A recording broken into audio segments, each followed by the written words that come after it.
welcome everyone to the PS4 Tournaments Open Series for the month of November. We just got done getting a lot of calories in us for our previous holiday. I know you were talking about it a little bit earlier, DC, but we gotta work those calories off, and we're gonna do so with some good BB tag, aren't we? I gotta be real with you, dude. Thanksgiving and Black Friday, I'm still feeling it a little bit, but it's a beautiful morning here.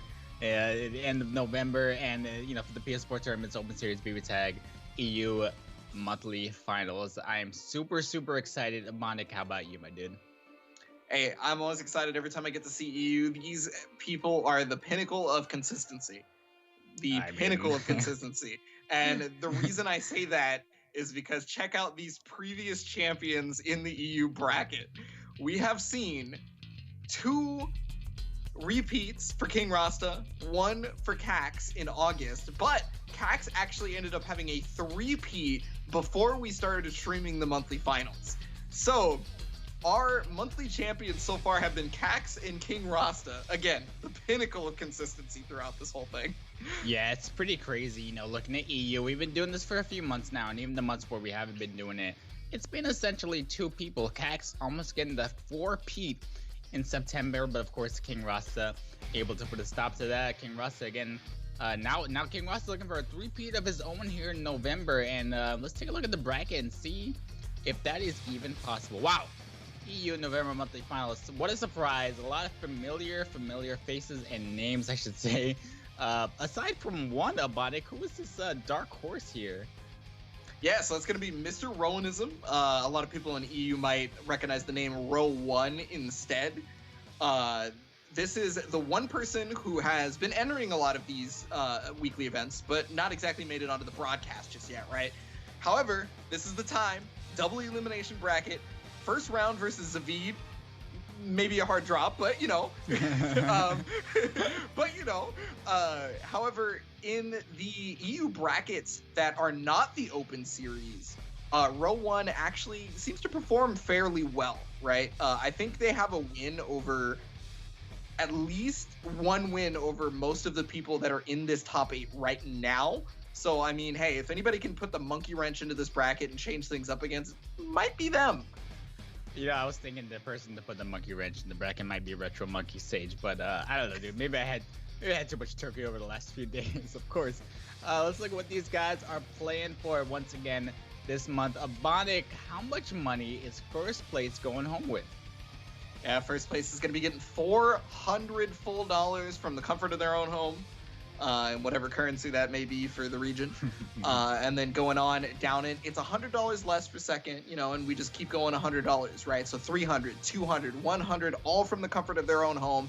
Just got to get at least 4th place to start making that money here in the monthly finals. So for those of you who don't know, these events are weekly qualifiers that anyone can enter, right? Weekly qualifiers that you guys can jump into at any point by going to compete.playstation.com or turn it on your PlayStation 4, opening up BB Tag, and hitting that PS4 tournament button. And if you guys qualify through the weeklies, not only do you win prizes for that weekly, you also qualify to one of these monthly events. So you can be on this broadcast having DC's wonderful voice talk about your level of play. I mean, yeah, it could be you. You're gonna have to get through a lot of consistent EU players. I'm gonna be real with you, but it could totally be you. That's the important part, we looked at some of the players, looked at the bracket. I want to see some of the teams we might be seeing today. Who are we gonna see about it? Yeah. Okay. So look, we have had King Rasta almost with the 3-peat. Maybe it'll be this month. I don't know. So that means I think we're going to see some Yosuke High, because this is the King Rasta team right here. Yosuke High, right? These guys have an easy time setting up their mix-up due to the high mobility and strong lockdown assists from both the Yosuke and Hyde respectively, right? Yosuke can jump up to the top of the screen, get past you while Hyde keeps you locked down so you can't anti-air Yosuke. They activate cross combo, bam. You have to deal with a 50-50 left-right. Maybe it's a high, maybe it's a low. I don't know, man. Get me out of here. Yeah, just let him take the wheel, bro. Like, whatever happens, man. But yeah, this is obviously a team we're going to see a lot today. And I think if there's one character that can beat them, it's probably gonna be this character. You know, Bonic. I've dabbled a little bit in Under Night. I play a little bit. I love Linnea, but I'm not an incredible Under Night player. How do you guys do it? How do you guys play against this character, Hilda? She's a little different in this game. She's got a different game plan. Well, maybe not a different game plan, but she's definitely a stronger game plan in my personal opinion. She's got an assist to back her up, so she's a lot more versatile. She can instant overhead you, and then that assist will allow you to combo afterwards. And if she's in the back line, you know, she's not doing any of that instant overhead stuff. She has the biggest stop sign that anti-airs anyone or stops you from attacking her partner or anything like that. That's one of the best assists in the game, in my personal opinion. And that's what's going to be the hard factor for Yosuke being able to jump around at the top. Unfortunately, though, she has really slow buttons, right? So when you try to fight her up close, it actually becomes really detrimental to her. Her defensive options are not the greatest thing in the world to counteract that offense, right? Yeah. So well, of course, you know, Bonnie, I've been playing Arxis games for almost a decade now. And what I've always personally said is the only way to make zoners better is to give them another character in the back, you know, give them a way to combo off their instant overheads, give them a way to fight back when people are in your face. So of course, hopefully we get to see that today. You know, I'm glad I'm sitting back here not playing against Hilda, but we do have our first match ready for you guys. It's gonna be Cax 444 versus Retro Monkey Sage. Cax, of course, I mean, does he need an introduction about it? Do we need to, you know, what else can we say about my boy Cax? At a point was our three-peat champion, unfortunately getting dethroned by King Rasta, but obviously if anybody wants revenge at this point, it's got to be Cax, right? Because coming into this, I guess Elizabeth pulling off some of the craziest stuff we've seen in the Open Series to date. At the very least, you guys are going to see it if we can't properly display it through our mouths. I guess so. I love that team too. It's pretty crazy, you know, not the Adachi Yumi that you probably see over there in North America. You know, we got the top EU players. They got some wild teams, but I'll tell you, I'm really excited to see this. As per usual, of course, the team is gonna be playing against is gonna be that Chie Mika team punchy little girls, I guess. Yeah, so Retro Monkey Sage on the other side. Also somebody who we've seen on not only just this broadcast top 8 several times, right? Also in the top 8 for a lot of just the regular EU monthly brackets that are outside of the Open Series. So, I mean, if you're unfamiliar with Chie, this character probably has some of the highest damage output in the game. Just straight up. The highest potential damage output, we should say. Oh, yeah. I like this new this is a new color scheme we got. My boy Cax is rocking. This is like dark Cax, you know, he's lost the last 2 months in finals, so I think he's become dark Cax a little bit. Oh yeah, you know, you gotta go to the dark side to be able to defeat King Rasta. But gotta get the retro Monkey Sage first, and I mean, hey, getting an overhead's a good start. Drops the combo though. Oh, eating that burst, of course. And that's something we're going to see very often today. You know, once you burst, if you burst, it's not always guaranteed if your opponent has an assist or if they're just waiting for it. That 2B or that assist call after getting hit by the burst will punish you. Yeah, it's really hard to deal with when your opponent has resources. Ooh! Got the grab, just gonna go immediately into super. This is an unburstable combo. Take out that Mika. And both of Cax's characters are just sitting pretty. They got all the life to work with. Come on, Retro. Let's get a hit in there. At least one. Not like this, man. Well, this is kind of what Cax's team is built for, right? This is exactly what it's meant to do. This is its win condition. This is its end game. Just be able to take out that first character, spend all of Elizabeth's lives to put her in Awakening and build all that gauge, and look at the damage output, 13k, so wait. Finishing it off. Retro Monkey Sage unfortunately did not get to play. But I have a question for you. If Liz does my charge, is that still a perfect? Is that still counts a perfect? In my circle, we call that a hood perfect. We call it a hood perfect. I respect it. I respect it. You know, the only damage you take is the damage inflicted from your own attack. So that's perfect in my book, man. Wow, what a game number one. That was a lot. That was a lot to take in. You know, like I said, still got the itis from Thanksgiving, Black Friday, desperately trying to get that PS5. You know, but it's a lot, man. It's a lot for this Saturday morning. But let's go. Game number 2. Yeah, again, I cannot stress enough that that is pretty much the game plan for Cax's team, right? If that exact scenario doesn't happen, there is a chance that some things could go awry for him, due to the fact that this team doesn't exactly have like amazing defensive options, right? They have like a max stat in offense, and then their defensive stat is like a 3, where their offensive stat is like a 10, right? Oh yeah, dude, trust me, I have built D&D characters like that before, you know, all in one stat and just hope that it works out. And it looks like it's working out. Yeah, what? I mean, unfortunately, right now for Cax's Igus, she's taking a ton of damage. It's got to try to find a way to get her out of this situation, and that's the perfect timing. Oof. Big damage on Chie, but what is he? Gonna get Igus out of there. Ooh, immediate Agniashka. The meatballs, as we like to call them. Chef Boyardee, maybe? Yeah, right. Oh, Liz Defuse gonna catch Retro Monkey Sage out of that offensive pressure. I love this. You know what I really love about Cax is that he kind of keeps his cool when he's on defense. You know, don't get me wrong, it's BB tag. You're gonna get hit eventually. No one can not get hit on defense forever. Yeah, it's super difficult. I mean, luckily though, that composure helped out Cax. However, the command grab there from Retro Monkey Sage, that is the most damaging. That is the most damaging command grab super in the game if you get all of the Just Frames. Dragon Kick to finish off Elizabeth, and we are one apiece now. Already starting out strong. Yeah, I can't stress enough though that Just Frame is pretty difficult online, you know. The timing is slightly different. It's already a small timing window in the first place. So what I was gonna say though, that safe jump does not work when your opponent is doing a command grab. Very great awareness coming out from Retro Monkey Sage, and honestly, great game number 2. It's gonna be a good set. Yeah, normally you're so ready to do safe jumps as Igus because you know she automatically times a lot of those things with her floaty dash. The things just happen for her naturally. She may not even be attempting to do it; it just happens. And regardless of that fact, however, if you have a command grab, you actually cannot get out of that if you've already initiated the safe jump specific. If you did something that's like faking the safe jump, then sure, yeah, you can go ahead and get out of that or whatever. But when you fight against a grappler like this with a super that grabs you out of just standing there, you have to keep that in mind. And so I think Cax is now going to have to be very wary of that on the next time he maybe knocks Mika down, if it gets to that point. Listen, as a Persona player, nothing makes me happier than to see Igus's safe jump not work correctly. I've seen it for so many years work perfectly. It's really nice to see it not. Hey, you know, it's not even just like in old Persona games that it happened, right? It's like also here in BB Tag. We've seen Cax do it against every single person. We might see it here in just a sec, because Chie does not have a command grab super.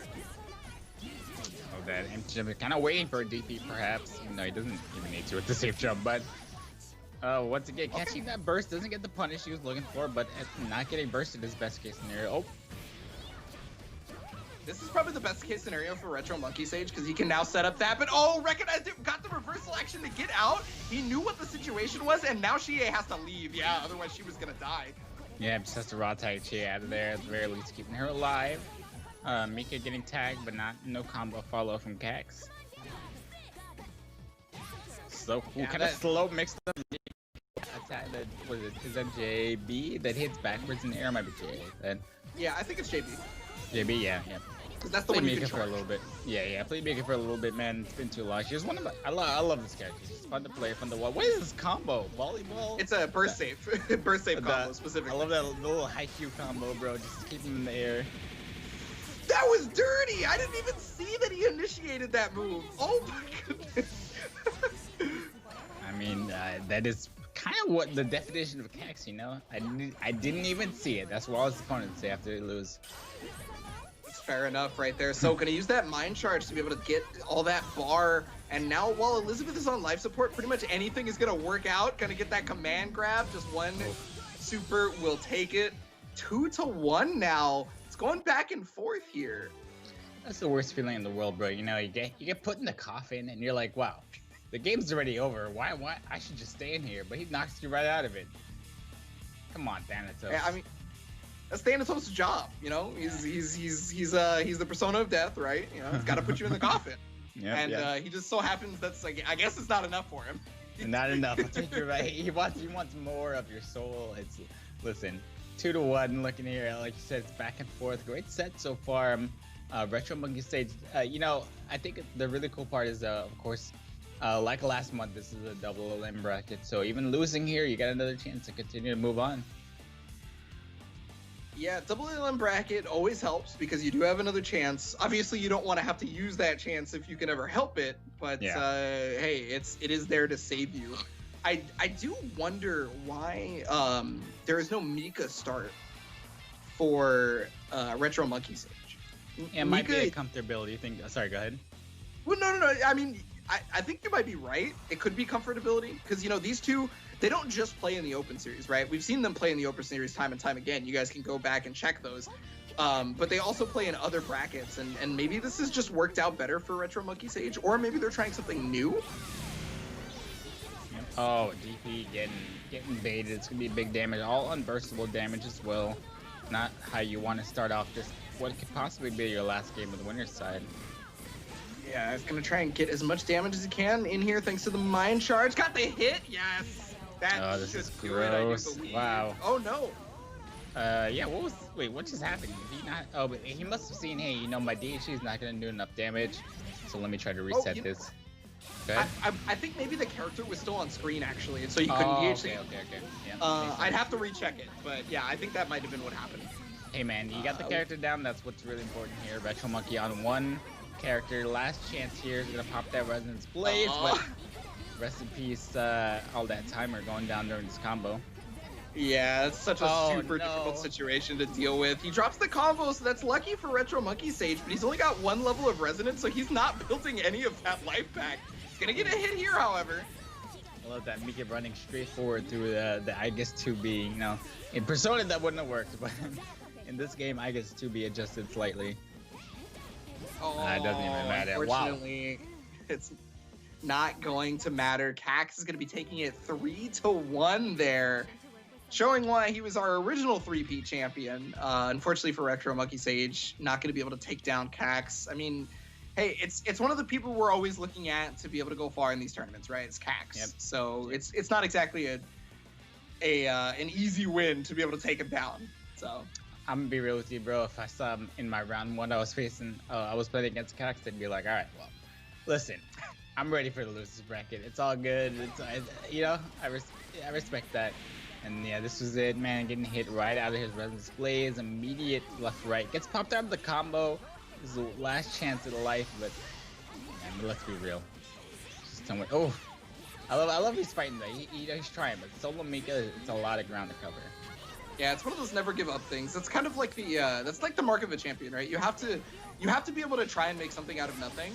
And so regardless of the fact that Retro Monkey Sage was not able to make something out of nothing right there, the fact that he tried is very important in my opinion. Yeah, absolutely. You guys are going to check the bracket right here. So that's going to move Cax on through the upper bracket. Retro Monkey Sage is going to be in the lower bracket on there. But we got more upper bracket matches coming up. We are going to be having, I believe it's going to be Zavid versus Mr. Rowanism, which is going to be, we're going to be seeing Hilda, which we talked about a little earlier. Ooh. But we also going to talk about Zavid's characters, I think, personally, because he's probably got the only two characters in the game that I don't think anybody else in this bracket plays, if I remember correctly, which is going to be Hazama and Seth, or just Hazama plus another character. Basically, Zavid plays Hazama, right? And then another character. That is Zavid's stuff. That's how they live, right? Listen, if it ain't broke, don't fix it, man. Yep. I'm excited to see his Hazama. I mean, I think we've seen a lot of Zavid on these previous months, and it's just fun to see other characters. And, honestly, even though I feel like Hazama is just not a character you see very often, it's fun to watch. I should say not a character you see often anymore. I feel like he was a lot more popular before, some patches here, but yeah, it's cool. What I really want is, bro, where are the Gordeau players? Where did they go? What happened?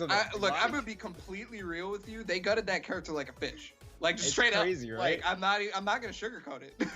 I agree. It's just like, I thought someone out there would have the character loyalty, but just not there. There are a select few people still playing Gordeau. He did get a slight amount of buffs in the most recent 2.0 patch to try and put him back, but they really went to town on him when they originally nerfed the character. Maybe a bit too much, honestly.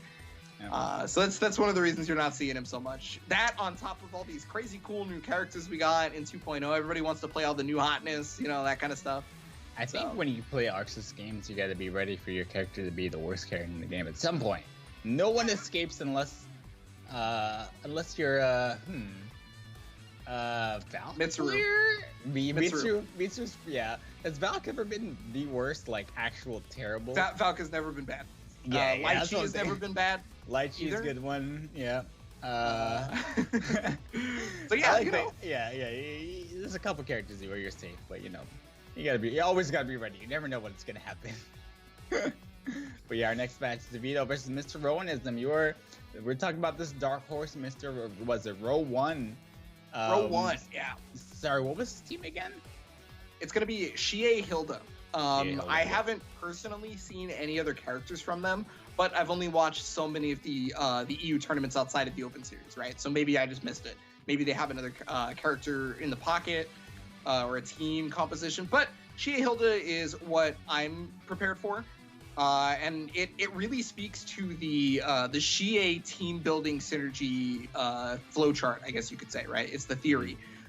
Basically, with Shie, you're looking for a character that is going to bring you a long amount of hit stun assist. So that's going to be Hilda 4P, right? If Hilda can get that, Shie can go into power charge, and then she can show off that highest potential damage output that we have been talking about. We unfortunately didn't get to see it with Retro Monkey Sage, but we might see it here. I like to call them the Twitter combos, because I feel like you only ever see them in Twitter videos, bro. But if I can see it in a real match, I'll be excited. Meanwhile, there's DeVito playing Susanoo Hazama. So, interesting. Didn't expect that one, but exciting to see another Susanoo player. It's pretty much Hazama plus the character, right? It's got to just be one of those two. It's Hazama plus Hazama. Secret Hazama. If you could pick two characters in this game at the same time, I think I would. I'd probably pick two Mitsus, honestly. Yeah. Oh, he's gonna be able to take that burst? No, and that's actually gonna be really good for Zavid, because that takes Rose cross gauge along with his own, so he actually comes out even on top of being able to take a ton of Shie's life. Got the grab on Hilda on the active switch. Yeah, this is things have gone downhill a little bit from Mr. Rose. Started off really well for him, and things are slowly going downhill. Spites his way out. I love that. Still stuck in the corner though. No combo. That's the counter hit though. Yeah, you can't really combo off that reversal action, unfortunately. Oh, he's going to be able to get the snake kick, and that's going to be a full combo. He has the burst, but the problem is he had the resources to be able to take that burst, and Shie should die here without issue. Yeah, I love how he didn't even get hit by the burst. Honestly, he was expecting to get hit to call the assist, but Shie burst completely missed him. Yeah, unfortunately, Ro is in quite hot water right now. No full combo on the Hilda, but I mean, it's looking scary. Susanoo has the highest solo damage output, I believe, in the game, so it can be really difficult to do anything about his onslaught. Man, I love combos like that where you do the little bunny hop, you do the falling attack, and it gets caught crouching. Nope, first. That's that's one of the worst parts about being in a 2v1 situation. You finally get the hit on your opponent, and they got the burst ready and waiting, and there's not really much you can do about that aside from hard baiting it, and it's not easy to hard bait,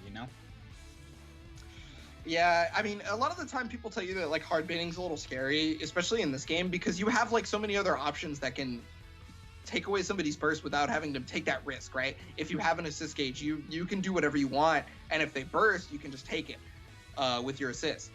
But sometimes hard baits show up, and you get rewarded more heavily than if you did an assist version bait of the burst. Excuse me. So.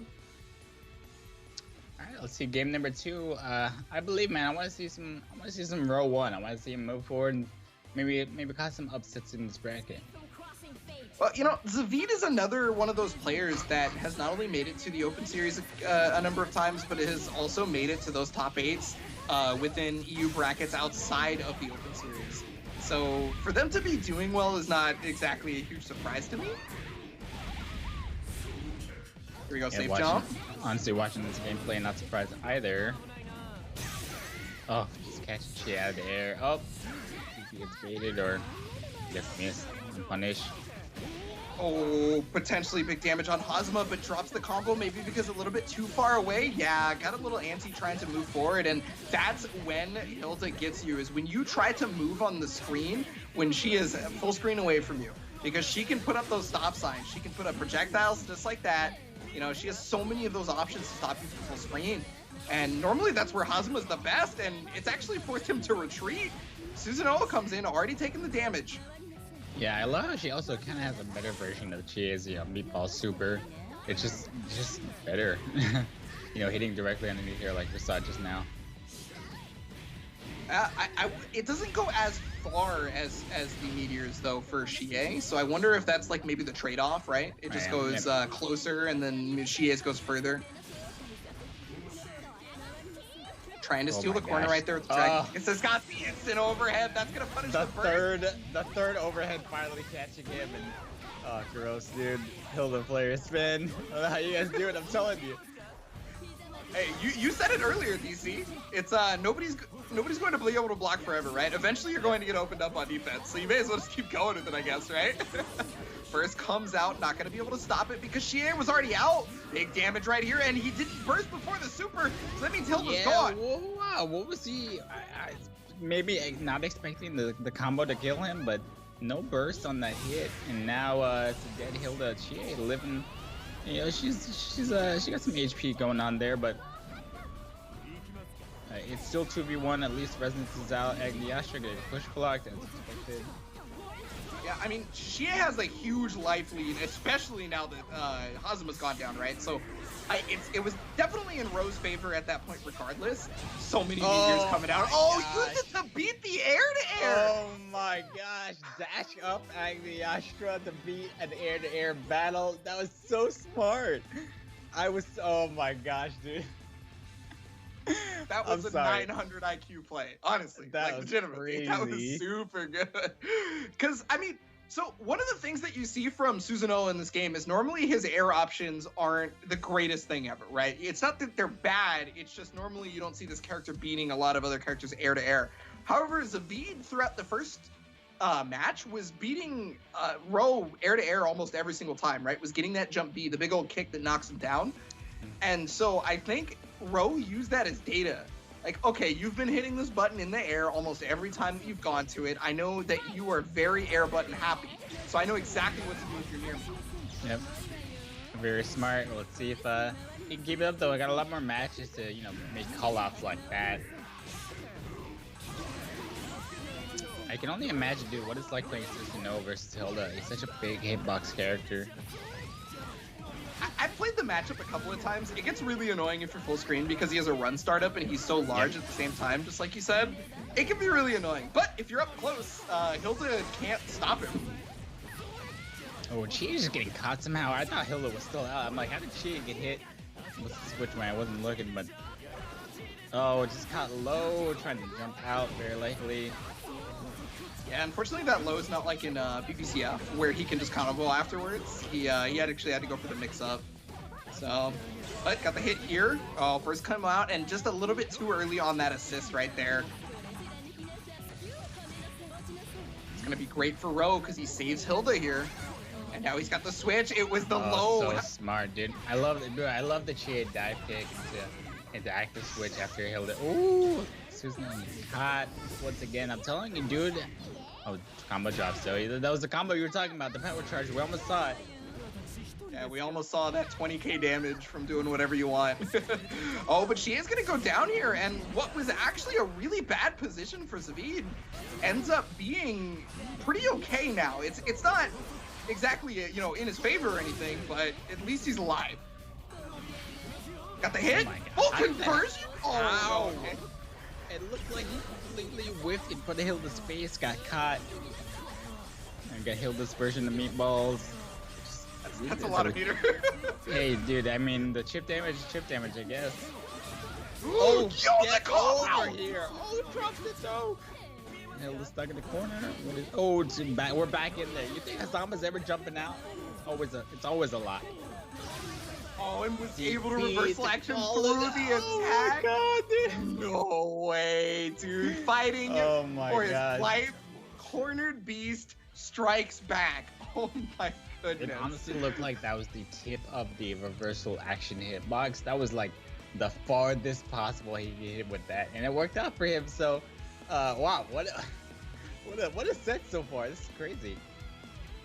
It's looking pretty close right now. I don't know how I can call this one at this point. I mean, obviously Zavita's played fairly well, but Ro is bringing it down to the wire just about every round. Oh yeah. I'm excited to see, bro. I want to see some more of the Susanoo action, though. You know, surprisingly, I really thought Susanoo would get beaten up in this matchup, but he's doing it. I mean, Susanoo players always know when to move, I guess. I don't know how.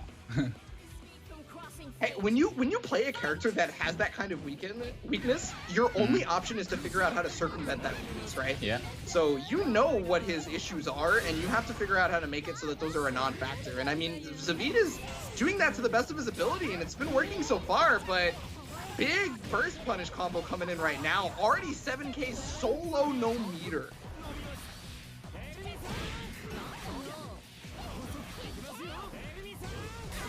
Bro, watching Hazama and Chie play around, you know, they're both kind of hopping around the screen. Chie DP is going to connect there. Calling out that Hazama anti-air. This is a power charge. Big damage. Oh, no. No, not like this. 10k. Oh, it's still going. He did! Oh my gosh, 13k just like that. And so I would like to point out that was only a level 1 power charge, right? So that was actually the weakest amount of damage that Chie was going to get out of that. That means she could get far more. Well, I mean, I don't know. Things are looking pretty bad for Hazama here. He's gonna pop out this combo, but again, 1v2, a ton of ground to cover and no more resonance plays here. DP's gonna connect, but he's gonna need like 40 more of those to even come close here, and he's not gonna get it. I think he knew that that 40 more was exactly what he needed, so he kept doing it, right? You know, he's got to hit the quota. He's like one down, two. It was a lot. It was a lot of carry on the ground to cover, but he's gonna get another chance in game number 5. Wow. I mean, I think last EU finals, the first like 5 or 6 matches we watched were all 3-0s, and now we see our first game number 5 here in the second set, and it really goes to show these players want that money. I mean, this is the set of players that play every month, multiple times a month. Mm-hmm. So at this point, they know each other's weaknesses, they know each other's strengths. For it to continuously go 3-0 every month would be a little odd if people weren't trying to get that money like you're talking about. So obviously they got to step it up every step of the way, and this is their chance to keep their upper bracket life on the line right now. Zavid, Ro, 2-2. Here we go. There it is. Susanoo getting caught because his pants are just so big. Yeah, he's got those Bancho pants, Japanese biker gang pants. Yeah, and of course he's got the long hair for this. That is also a hurt box for whatever reason. It's flowing, it's beautiful, but it can be hurt. You know, it's as somebody with long hair myself, if somebody messes with my hair, I take damage too. So I get it. I understand. I totally get it. Hazama locked down the corner here. Good defense, but for how long? How long? Well, he's got a burst available, but that's only if he wants to use it. Yeah, I think he knew that combo wasn't going to kill, but the problem was he got tossed. That's going to kill. He used the meter before he needed to, but that's okay. He still killed the character. Even if you use bar, as long as the character is dead, it counts. Yeah, and now we got a half-life. Resonance plays level 1. Susanoo. I don't know, man. I don't know if this is possible. Sword of God, is that going to connect? It does! Wow, it actually connected. It was like, yes, a good amount of damage. Vale is still sitting pretty here. So we're going to actually switch it. Yeah, super smart idea right there. Gets the air to air on this one. It's going to be able to get a full conversion. Doesn't have bar for power charge, so can't kill. But I mean, hey, the more life support situation you put Susanoo in, the harder it's going to end up being, especially now. Yeah. Ro is going to take it. Wow, that 3-2. looked a lot better. It looked a lot better. I think the turning point was really that Hazama getting locked down in game number 5, and you know, not expecting to get grabbed, losing his Hazama very, very early, and honestly, wow, great play from Ro in game 5, and Susanoo, I'm sorry, bro, I don't tell you. You gotta get some skinny jeans or something, man. It's crazy. gotta cut that hair, get some skinny jeans, whatever it might be. I mean, Yeah, so the lockdown on Hazama, I think, is a great point to bring up, like you were talking about, because this is Zavid's staple character, is the Hazama, right? Mm-hmm. So when you lose your staple character into a situation where you're just like, I can't even move, where the opponent's offense is that strong, it probably kind of takes the wind out of your sails, right? Your morale goes down, and it becomes very difficult to defend after that. So that's going to put Ro up 3-2. And he's going to move on to see Cax in, more later on in the bracket. I think I'm really scared here. You were talking about how he's the dark horse, and that could be the upset of the century if he's able to take out Cax in this next match. But I don't know. There's a lot going on in this bracket. It's probably too early to say anything about that yet.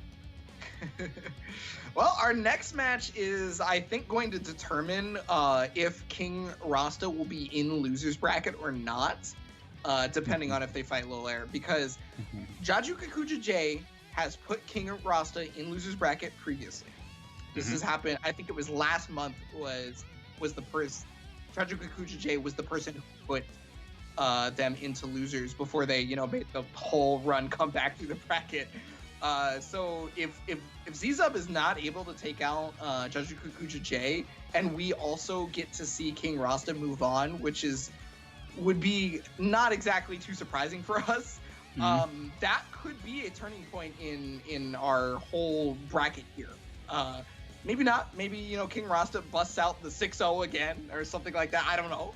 But I don't listen, man. I don't know what to believe. I got all these Cax shirts in my closet collecting dust now. So, you know what I want to happen, but at this point, I don't know what's real anymore, bro. They're so consistent, but at the same time, I can't predict what's gonna happen. Yo, when's the storefront going up for the Cax's back shirt? Come on, bro. I've been waiting to buy. He has to get the dubs today, and then then we're up, bro. We're up. I've been waiting to buy these Cax's back shirts for 4 months now? You know what the problem is? The problem is it takes a month. Took a month to print the shirts, and he got 3P, and I was expecting the 4P, and it didn't happen. I was just too late, man. I understand. Your manufacturing costs, all that stuff. I get it. I feel you. I get it. Struggle. It's really the struggle, bro. It looks like we're waiting for one of our two players, Jaju Kikuja J versus Z-Zub.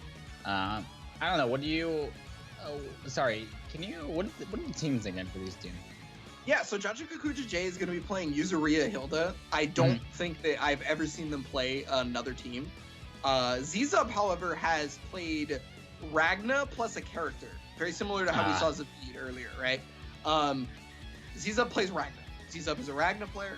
Z-Zub will probably forever be a Ragna player until BlazBlue, is on its 87,000th iteration during the heat death of the universe.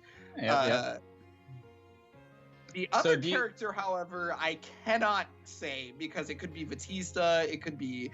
I think I've seen Yumi in the previous broadcast before this, but maybe it's a matchup thing, right? Yep. So let me ask you a question. Do you feel like the stronger players are the ones who have a main character and also, another character they play with, or the players who really devote their time to one team and only play that team? In BB Tag specifically, I personally think the strongest players are the ones who play a team that they specifically found the synergy for. Yep. May not necessarily be the team they play forever or anything like that, but it is definitely the team that they know works together better than any other team in the game type deal. That's fair. Yep. I respect that. We'll see close match so far here with another Hilda player. That's great. Warzoners, right? And then getting beaten up across the screen here. Oh, the cross up.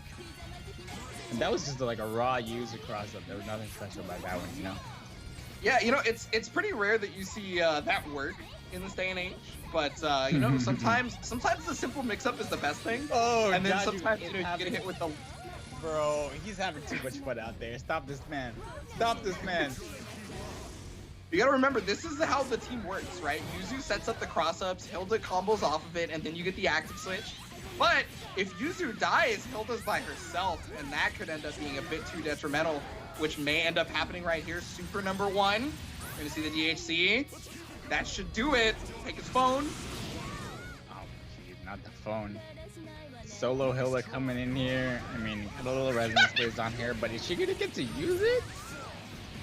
Yo, Gauntlet Hades as an anti-air. Let's go. Listen, man, Gauntlet Hades. Everybody talks about that move being an overhead, the best overhead, maybe being an unblockable, and that the game is lying to you. But as an anti-air, come on.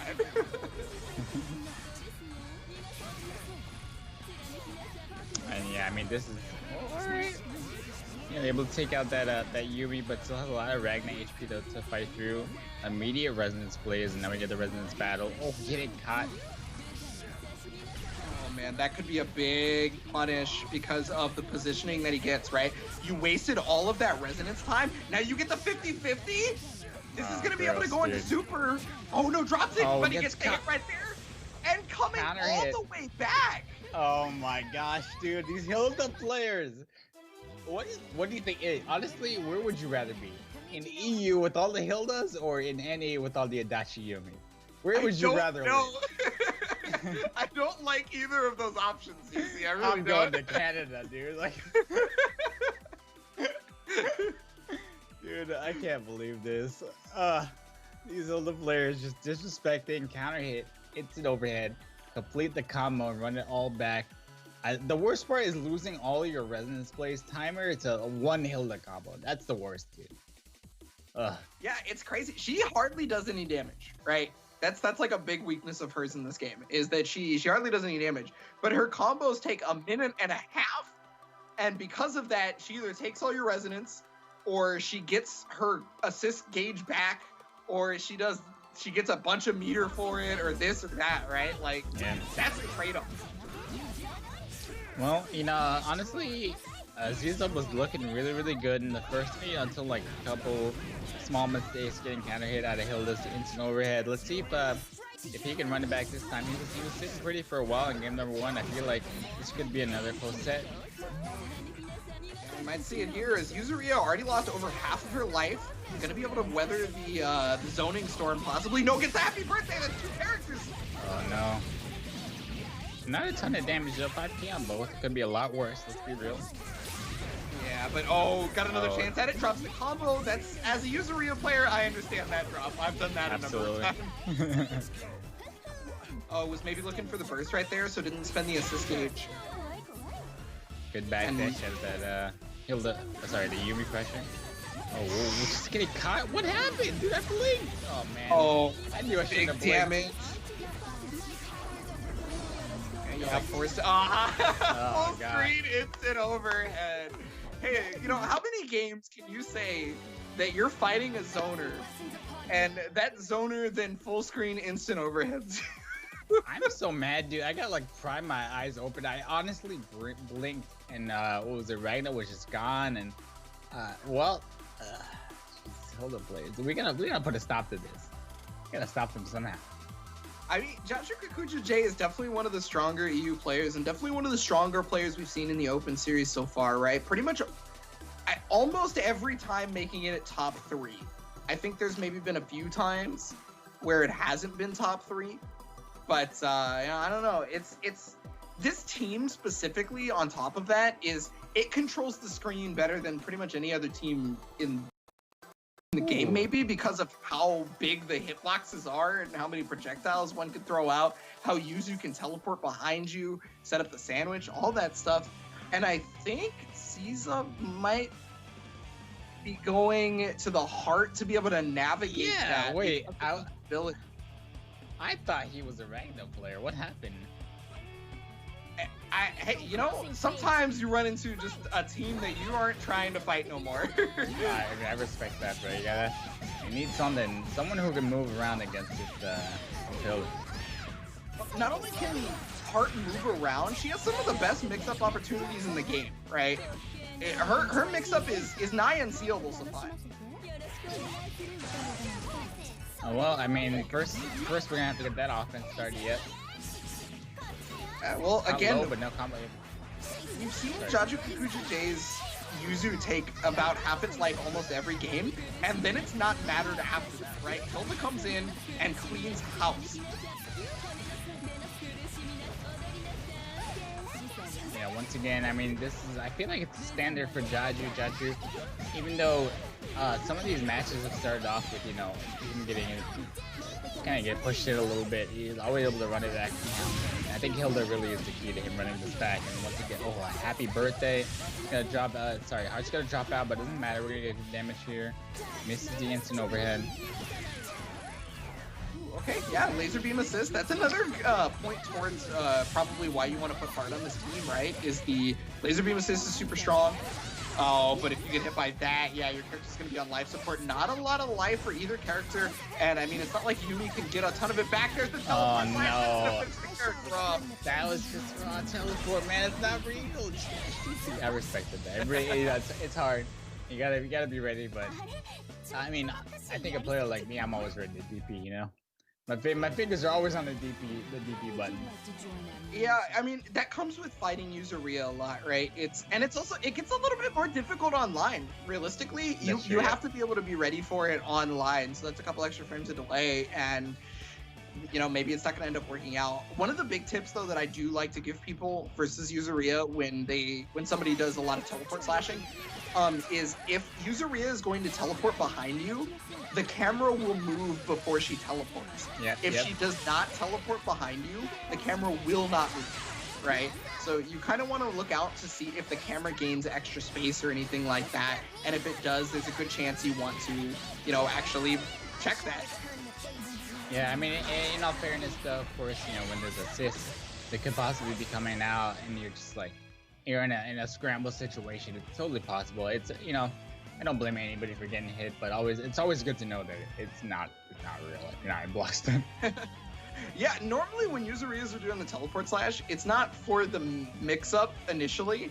It's for the thing that comes after that. You're supposed to be worried about. But at any rate, Jaju Kikuchi J is going to continue on through the upper half of the bracket. No surprises really. This is kind of a standard issue for Jaju, right? We've seen them in this area time and time again. Up next, though, we're gonna see if things continue to be standardized, if you will, with Lolaire versus King Razda. Yeah, I mean, honestly, this is pretty much my fantasy bracket right now. I'm almost 4 for 4 here, or will be 4 for 4 if what I expect to happen next match. And I don't know. I want to see the upset. I just don't really expect it. But what do you think? I mean, it depends on if Lolaire goes with the Adachi Yumi, I think. I really think that is what the big depending factor is, because I know King Rasa is our almost 3-peat champion, working on that 3-peat if they win this tournament. Gotta point that out. Just remember that. I know that they're royalty. They have a regal presence. But I think Yumi Adachi is something. I think if King Rasta gets 3-peat here this month, we gotta have like a showdown in December or something. We got like a 1v1, first to like 20 between him and Cax, and just see who takes home everything. He was wild, bro. Just 2 hits in here, Yeah, it's even consistent outside of the open series. It's crazy. There's very few changes. King Rasta has been the king for a little bit now in the open series, has been the king in outside of that, and somebody's got to dethrone the man at this point. All right, Yosuke starting things off early here. Of course, the moonsault's one of my personal favorite attacks in this game. Let me tell you. I can't tell if that's sarcasm or not. I mean, gotta be honest here, man. Good blocks again, the defense, but for how long? Fights his way out of the corner like that. Yeah, that was one of those situations where both players knew that they had to get their characters out, right? And they did that. Oh, drop the B Zeodyne, and because of that, that's actually going to be super detrimental to Lolaire. Overstick combo, gonna take him to the corner as well. Yeah, if there was a turning point in this match, I think it was that active switch, actually. Because they did not get the laser beam, that means they couldn't start their offense, and now King Rasta is on top. Is he going to be able to get past this? Oh, caught the TP, but no full conversion off it. Adachi's still alive despite taking this immense amount of chip. Yeah, that was crazy. I thought he might have actually activated the DP, but perfect timing, of course. Lolar has a lot of ground to cover here. You have to get that out of here. Yeah. Oh no, but calling Adachi. Calling Adachi. Come on. I just said, yeah, I got Adachi out of there. You're good. Called him immediately. You lost him immediately, and then losing game number 1 to King Rasta, bro. You don't call the assist if you saved them, dude. So one of the things we like to talk about here in the Open Series for BB Tag, if you're new, one of the things that is a staple thing that we talk about is making sure you save that character. A 2v2 situation is exponentially better than a 2v1 every time. Listen. If that character is on life support, you may have to think about not calling them as an assist. Just wait a little bit. Just hold for like 10 seconds. Not even, bro. You gotta. I'm sorry. It does suck though, to be in that kind of position, because that means you don't have an assist to work with to keep you out of dodge. Happy birthday. You run into this right here. Oh no, not like falling out of the combo. That's good. That's case scenario. Oh, happy birthday. Right back at you. No. And you know this is gonna be much bigger damage here. Oh, gross. 7K on both characters. Catches the DP. Oh no. Oh, he doesn't have the bar to be able to super, however, so this isn't as big a deal as it may seem. Gonna try to go for mix-up there. King Rasta is able to navigate it beautifully, but okay, still in there. Great from Rolex. Dude, I love Yosuke players, man. They'll get their DP baited for 7K and do it right. Do it again immediately. No fear at all.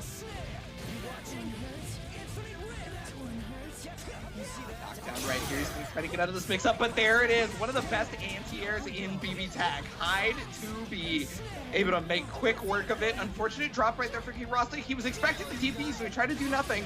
He's gonna get the hit, but yeah. Oh, call for the active switch? Alright, well, so we got solo Yosuke here. I mean, this is, I was gonna say it wasn't looking impossible, but, I know. Alola gonna end up taking it. Over King Rasta solo Yosuke. That was kind of a weird end game there. I feel like a lot happened and not a lot of time to react to it. So one thing right there happened that actually happened last game, but the outcome was different this time. Lolaire called Adachi when he had 0 HP. Mm-hmm. And instead of Adachi dying, he actually caught the moonsault with Adachi 4P, which was the original game plan from the previous set. That's what he wanted to happen. The risk is super high. The risk is crazy. We could have seen another turnaround like the previous match. But hey, I mean, it ended up working out this time, right? So must be good. Cognitive bias. Yeah, right? If it works one time, the 20 times it didn't work, didn't happen. Yosuke starting things early here. It's gonna be burst. No, don't burst after the run, dude. Oh, I see it so much and it doesn't work, man. Yeah, trying to get out of there, but unfortunately got the wrong assist with Yumi. Oh, he's gonna be able to get mixed up off this. It's low, but nice block right there. And the hide assist is gonna come in paying off super hard. The throw.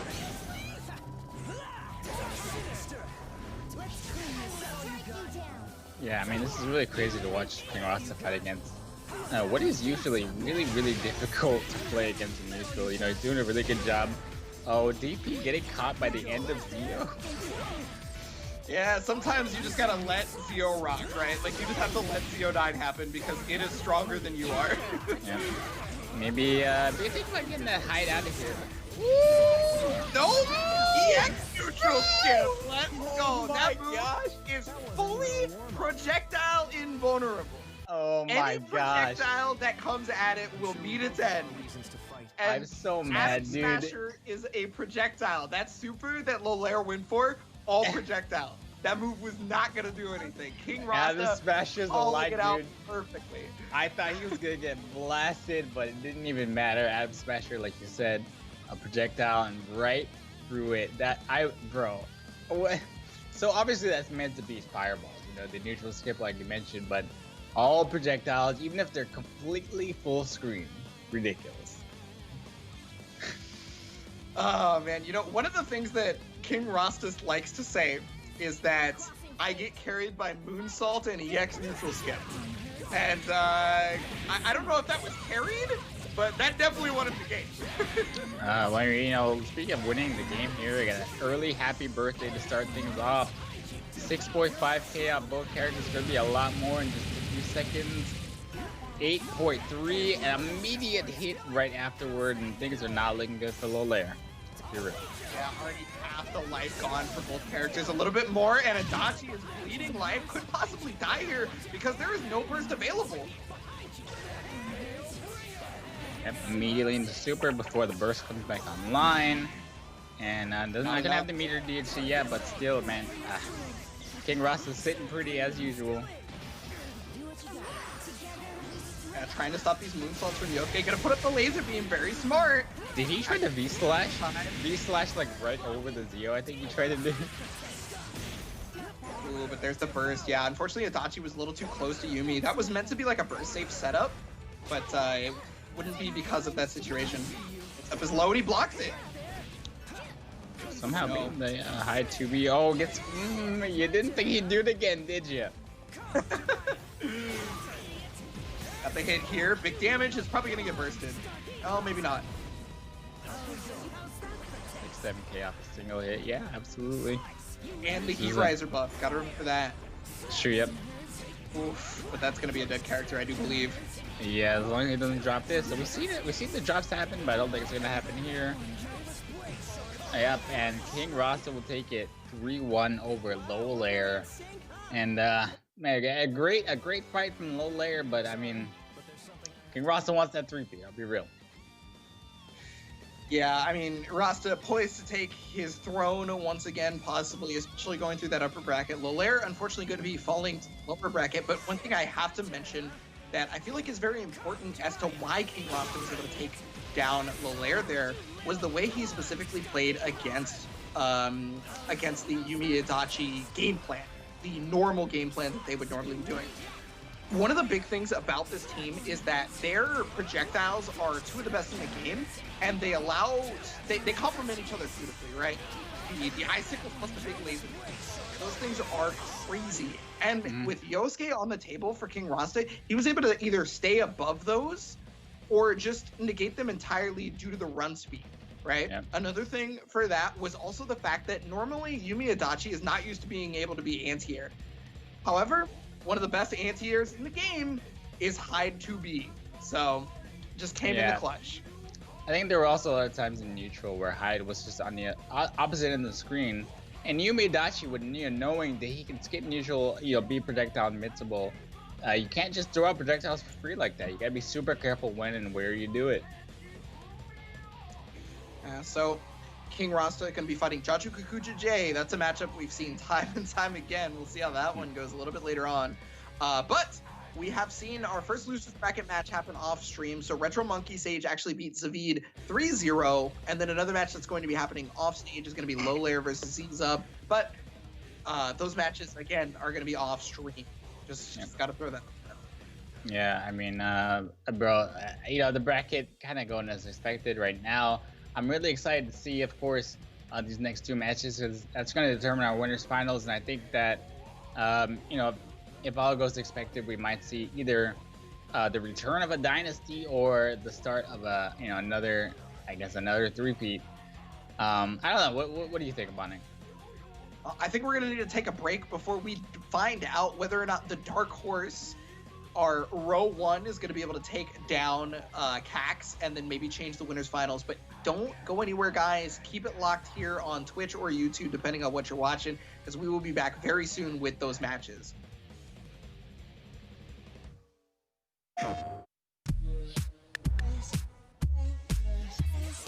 The October European Monthly Finals for BlazBlue Cross Tag Battle saw some familiar faces and the same high-level gameplay. Our first double elimination bracket brought even more excitement because players got a second chance to fight back to the grand final through the lower bracket if they drop a match. The day started out with former 3P champion Cax taking down Zero Raziel with a 3-0. From there, we saw Kishi defeat Zavid in another 3-0 to set up the second round Cax versus Kishi's showdown. Next up was September champ King Rasta, who continued his regal hot streak with a 3-0 win over Retro Monkey Sage. To finish up the quarterfinals, Jaju Kikuja J sent Tsubasa Knight to the lower bracket with another 3-0 victory. But it wasn't all 3-0s. Later in semifinals, Kishi took Cax to a thrilling Game 5 after being down 2-0, but ultimately, former champ Cax came up victorious with some stellar combos. But Kishi would get another chance to battle back in double elimination. From there, Jaju Kikuja J won 3 straight games to take down King Rasta and send the September champion to face off against Zavid in the lower bracket. Next was the winner's bracket final, Jaju Kikuja J versus Cax. Cax showed why he's a 3-time champion, winning in a decisive 3-0 fashion and earning himself a spot in the grand final. There was a great jump over right there. It's gonna be able to get the hit, full conversion. This should do it. Wow. Right here, right now. Oh my god. The action continued in the lower bracket semifinal, in which King Rasta handed Kishi a 3-0 loss, setting up a King Rasta versus Jaju Kikuja J final in the lower bracket for the chance to fight Cax in the grand final. The two battled it out to a Game 5 where King Rasta took the victory and a chance to defend his title. Then it was time for the grand final. King Rasta had momentum on his side and took the first set in dominant 3-0 fashion. King Rasta continued his near-flawless play to take the second set in another 3-0 to extend his reign as monthly champion. King Rasta with a 2-peat right there. I cannot believe this. Over on the North American side of the October monthly finals, our first double elimination tournament brought fierce competition and, shall we say, scrappy gameplay. We kicked things off with an exciting quarterfinal match featuring Monkey 4012 taking 4-Sword Kirby to 5 games and coming out on top. Empty jump low, and that's gonna finish it off. Then Alex handed Master CJ a 3-1 loss. My gosh, he's just... Take him to school, if you will. This Ragnar Makoto mix-up is... It just happens. I don't know why it works, but it does. From there, we moved to our September champion, Razzo Sharp versus Tectal Eastside. Tectal, despite having to fight the champion, was able to survive the pressure of a Game 5 to send the September champ to the lower bracket. Is it gonna happen again? He caught his jump. Oh no! Our final quarterfinal match featured Marvin Pie versus Yo Game Wizard. Yo Game Wizard's near-perfect execution led to a decisive 3-0 victory, however. Gameplay continued with the first upper bracket semifinal, where Tectal came up victorious in a 3-1 set over Alex. Then in our second upper bracket semifinal, Yo Game Wizard's aggressive gameplay and strategic moves proved to be too much for Monkey as the Wiz takes it 3-1, setting up a Yo Game Wizard versus Tectal winners bracket final. After Tectal took Game 1, Yo Game Wizard came roaring back to take the next 3 and secure the spot in the grand finals. Heading back down to the lower bracket, where Monkey looked hard to beat, sweeping Alex 3-0 in the lower bracket semifinal. Next was the lower bracket final, with Monkey looking to continue his hot streak against Tectal. Both players had moments of brilliance, but Tectal eked out the victory in Game 5 to move on to grand finals. Then it was finally time to find out our big winner. Would we see another champion from lower bracket, or would Yo Game Wizard come out on top? Tectal's hot streak continued, taking the first set 3-1, but Yo Game Wizard and Adachi proved to be a formidable combination, taking the set 3-1 and winning the tournament. Congratulations to October monthly champion Yo Game Wizard on his first monthly tournament win. Oh big no. damage. He doesn't have it. It is big damage. No, he can't. used without meter. Oh, the throw!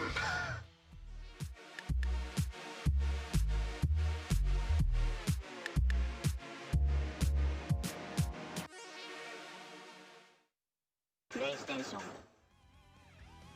And we are back once again with the PS4 Tournament's Open Series BB Tag EU in November monthly finals. It's your boy DC, joined by Bionic Plague once again, and we're off to the races here with the winners semis. The first match is going to be Cax versus Row 1, aka Mr. Rowanism. Bionic, take us through, man. What's going on?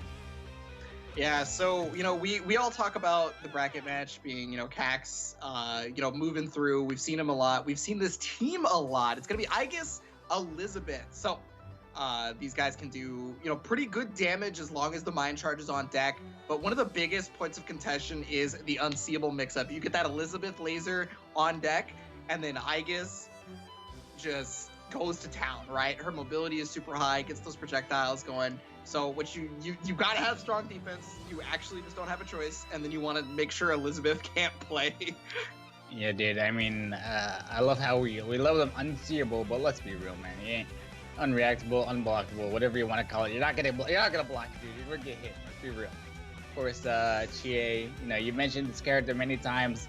Highest potential damage output in the game, and why is that, man? What makes her do that much damage? It's that power charge. She has a super where she starts yelling real loud. She flexes. She strikes as a pose.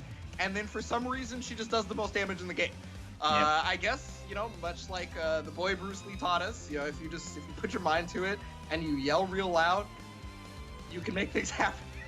I mean, it works. I mean, if it works, don't complain about it. Like, I mean, unless you're playing against Chia, let's be real. Of course, that dragon kit's gonna put you in a lot of sandwich situations as well. Just a wild character, man. Listen, I feel like there should be more Chie players if you really like those sandwich situations and the big damage like a lot of BB Tech players like. So, I don't know. Let's see. I'm ready for this winners finals. Winners semifinals set. Well, Ro, I had talked about how I had only ever seen the Chie Hilda from Ro, but it looks like we got the counter pick. 9 Seth here. Okay. I all like that Chie talk down the drain, bro. For very specific reason.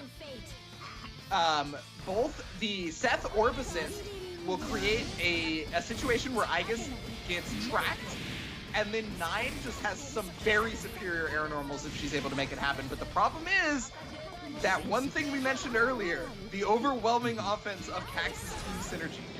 Yeah, tell me more about 9 as she gets hit for like the 4th time in a row. Fighting her way out, finally getting a hit here, gonna take Cax to the corner. Super out, no unblockable, no hard to block mix-ups there in the corner. Yeah, tried to bait the push block out right there, but 9's actually gonna get hit all the way down, and then Seth with the resulting combo? He did the thing. He did the thing, Bonic. He called the assist while she was bleeding, and look what happened. So, yeah, you know, you're right. I really got nothing else. You're just right. You did the Nothing thing. else to say about that, guys. Hey, listen, if you're watching the stream now, that's one way you can, one thing that you can definitely take away from some of these matches. Just be careful. Calling your assist when she's bleeding, or they're on Magic Pixel or something like that. You gotta be super careful. DC's totally right. One thing though is it's really hard to find the balance of not calling that assist and calling that assist when there's a life deficit, right? Because again, when you can't call the assist, it is a 2v1 situation, but it's not a permanent 2v1 situation, right? So you just gotta weather the storm a little bit longer, and then you can be back to that nice 2v2. And eventually, the more you play BB Tag, the more you figure out like how to save your partner character, the less daunting it will seem to fight that 2v1 to get your character's health back. Yeah, and don't get me wrong, of course, all these players are incredible competitors, but there's a lot of decisions to be made while you're playing the game, and it's not always that simple as, hey, save my assist, but obviously, when it happens, you gotta say something about it. Well, here's one of the staples of 9. She's going to be able to get to the corner without any issue, because that's just what she does. Unfortunately, the Oki setup was not airtight, and also going to be able to catch the burst is Cax. This is what looks like may have been a turnaround there for a moment for Ro, is now back on the defense. And you thought I was going to overhead you? Psych? It was a low.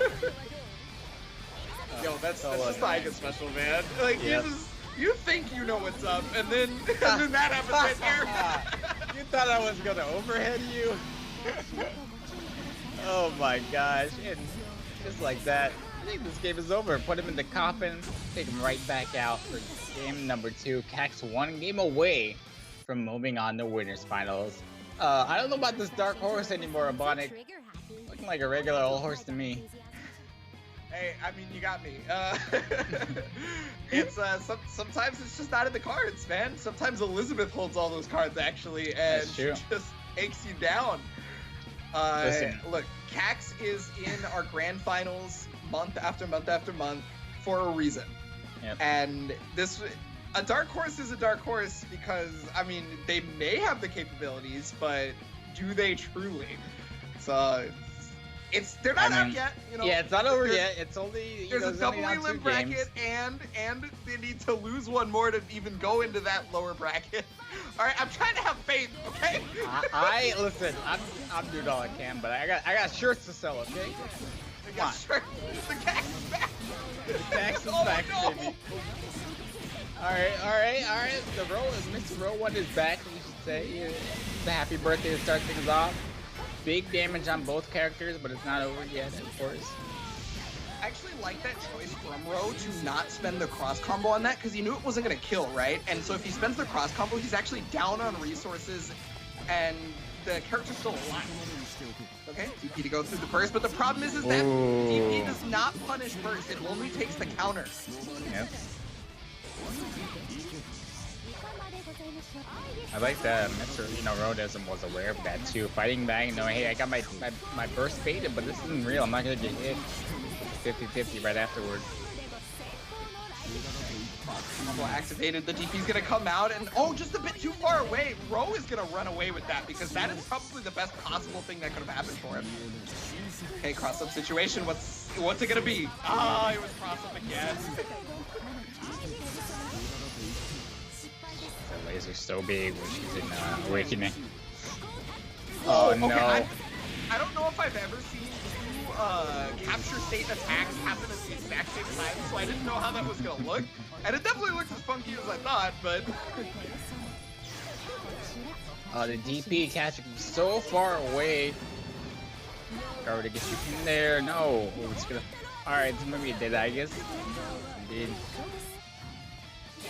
Yeah, this And is super immediately strong comes down. use of Nine's strengths, right? This character, she has some of the best air-to-air options, but another strength that was used beautifully right there was her teleport dash. Normally it's super slow, and it can be countered easily because of how telegraphed it is due to the speed, right? But what happened there was a lot of Cax's offense relies on projectiles to come and do the work so that the character can then move forward and mix-up can happen.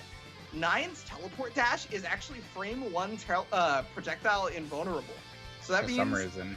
from the very beginning of that dash's activation, she can dodge all of those projectiles, and then she can use her superior air normals to catch the advancing character, just like Ro did right there, and that puts it at 2-1.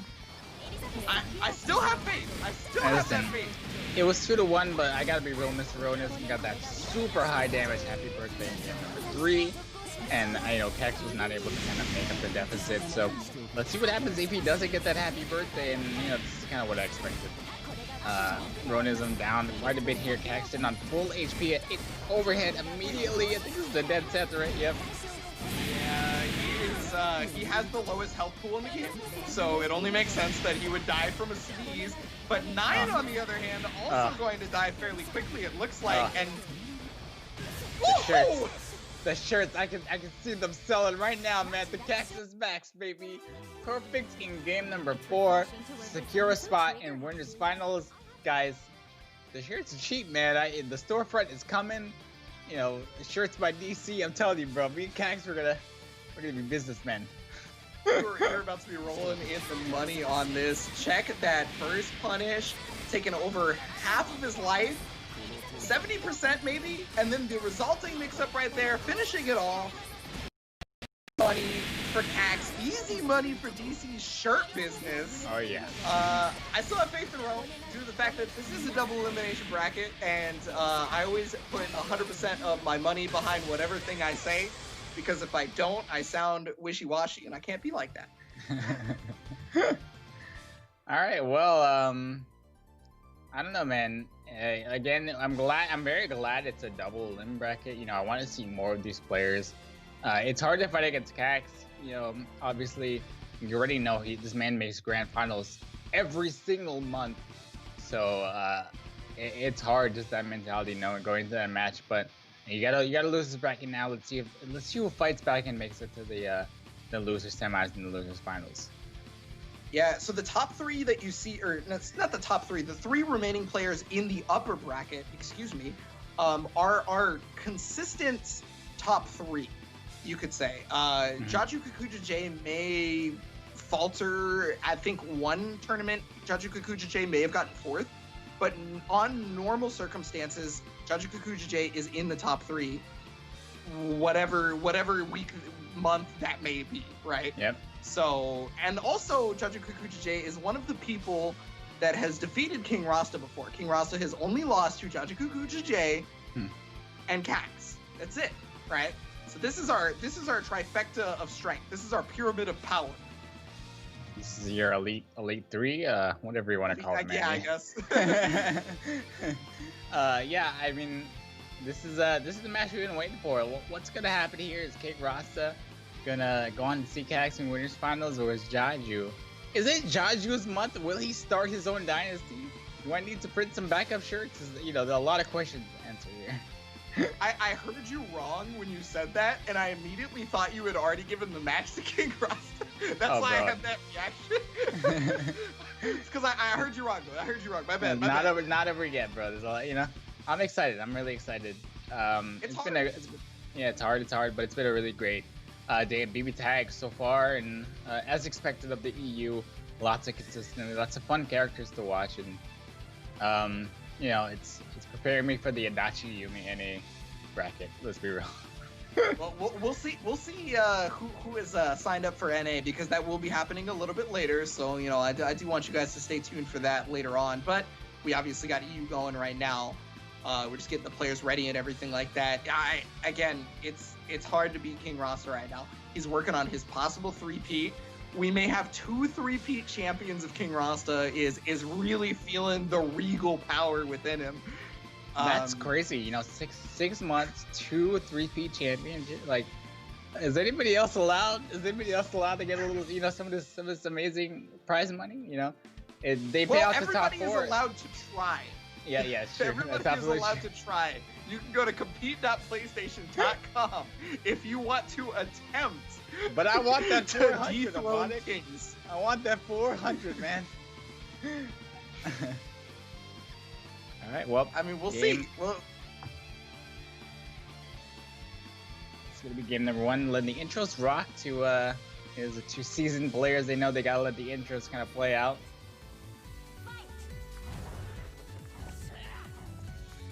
So really the big deal right here is going to be one of those things where we have to figure out how. I think they're probably going to restart the match here. Yeah, because, looks like maybe a button check or. Yeah, something like that, because Jaju Kikuja J just stopped moving, right? Maybe his controller got disconnected. I don't know. So the thing in this matchup that I'm going to particularly talk about, I think is heavily important, is always going to be versus King Rasta, how you deal with Yosuke. Because that is the mileage character for King Rasta, right? This is the character that just makes it so that his opponent just has no recourse, right? Nothing that they can figure out what to do versus. Because we saw in the one of the previous matches that Moonsault put in so much work. How do you stop him from sitting at the top of the screen and moonsaulting his way around you? You know, could it be held to 4P? What else? That's the question, Bonic. You know, no one has the answer, obviously, because this man has won the last 2 months in a row. So I think what's really funny, you know, a little aside, even though that was obviously a button/tech check, that looks like a standard Yosuke match to me, bro. That could have been game number 1. I wouldn't have said anything, bro. Yosuke dashing in there, getting the hit, doing the same moonsault combo over and Yosuke plays it. Hey, look, Yosuke is good at 1 or 2 particular things, and they will do those 1 or 2 particular things over and over, because if it ain't broke, why fix it, right? Yep. Don't get me wrong, I don't want to sound like a hater, man. I've been playing against Yosuke for a long time now. 3 games worth of Yosuke is like 3 games too many for me personally, but man. I think we're the match finally getting started. Okay, already a good start for King Rasta here. It kind of looks like the previous match. Oh, wait, is this another connection check? I think this is a connection test. Okay, yeah. Are you sure? Well, I think they may be having some connection issues. Is what I'm guessing. It's just King Rasta putting in work, man. Oh, okay. So we got word. All right. So sorry about that. So Jaju thinks that his internet is dying, and so that he is unfortunately going to have to choose a forfeiture because he doesn't want to subject the other players to his internet connection if it's gonna be like that. Which is, Listen, hey, you know, I mean, that thank is you. totally respectable. That is, I mean, honestly, like, there's a lot of different things that happen in an online tournament versus an offline one, and that's one of the ones you gotta take in consideration. Sometimes, I mean, I've had internet problems, you know, with my provider often. So, in the same situation, I think I would have done the same thing. I totally respect that. It happens. Like sometimes you can't even account for it, right? Like it just happens out of absolutely nowhere. And it's something that it might be fixed in like 15 minutes, right? Mm-hmm. But 15 minutes is far too long for us to wait, kind of deal. So, you know, Jaju Kikuja J, being the nice person that they are, is just deciding, hey, you know, I'll take the forfeiture. It sucks, but this is kind of the only time that this has happened so far, right? Because we've seen Jaju Kikuja J in the top 8s, in our top 3s and whatnot, month after month after month. It's unfortunate that it happened right now. He may have another chance because he's only going down to the lower bracket, right? So maybe his internet connection issues will clear up, and maybe we'll see the comeback a little bit later. But unfortunately, that's just how it's going to be. So that's going to put King Rasta into the winners finals versus Cax, and we're going to see the repeat. We're going to see if somebody has the chance at a three-peat again, or if revenge will be taken oh so sweetly. But before that, we are going to jump to a break. So please stick around, guys. Grab some water, but make sure to stay tuned.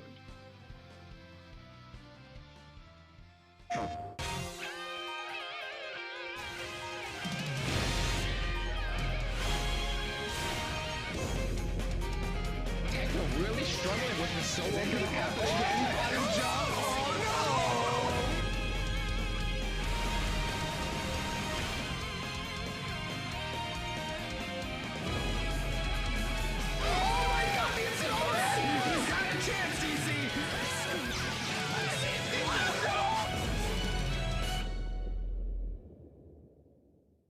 PlayStation.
All right, we are back here for some more BB Tag action on the EU side of things. We're going to be going over to the winners final side because unfortunately we did have that forfeiture from Jaju Kakuja J, who's having internet troubles. Hopefully they fix before the losers bracket match ends up happening.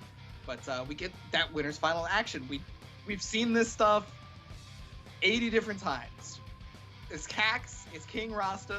80 might have been an exaggeration, but you know, whatever. It's it's not a big surprise. I mean, you know, honestly, dude, I can only imagine how many times these guys play off stream at offline events, or you know, even like I don't know where they live, just like maybe they play as friends. I don't know, dude.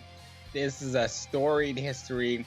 A lot of matches between these two, and I think it's just too close to call. The only thing that's, I mean, I don't even know what else there is to say about these two. We talk about them so often. They've played so often on stream. And, I don't know, I got Cax shirts ready, depending on the outcome. All right. I know you guys are ready. Yo, after that last match, I feel like the bankroll is being prepared for you for those shirts. The online purchases, there's pre-orders rolling in right now for the Cax's back shirt.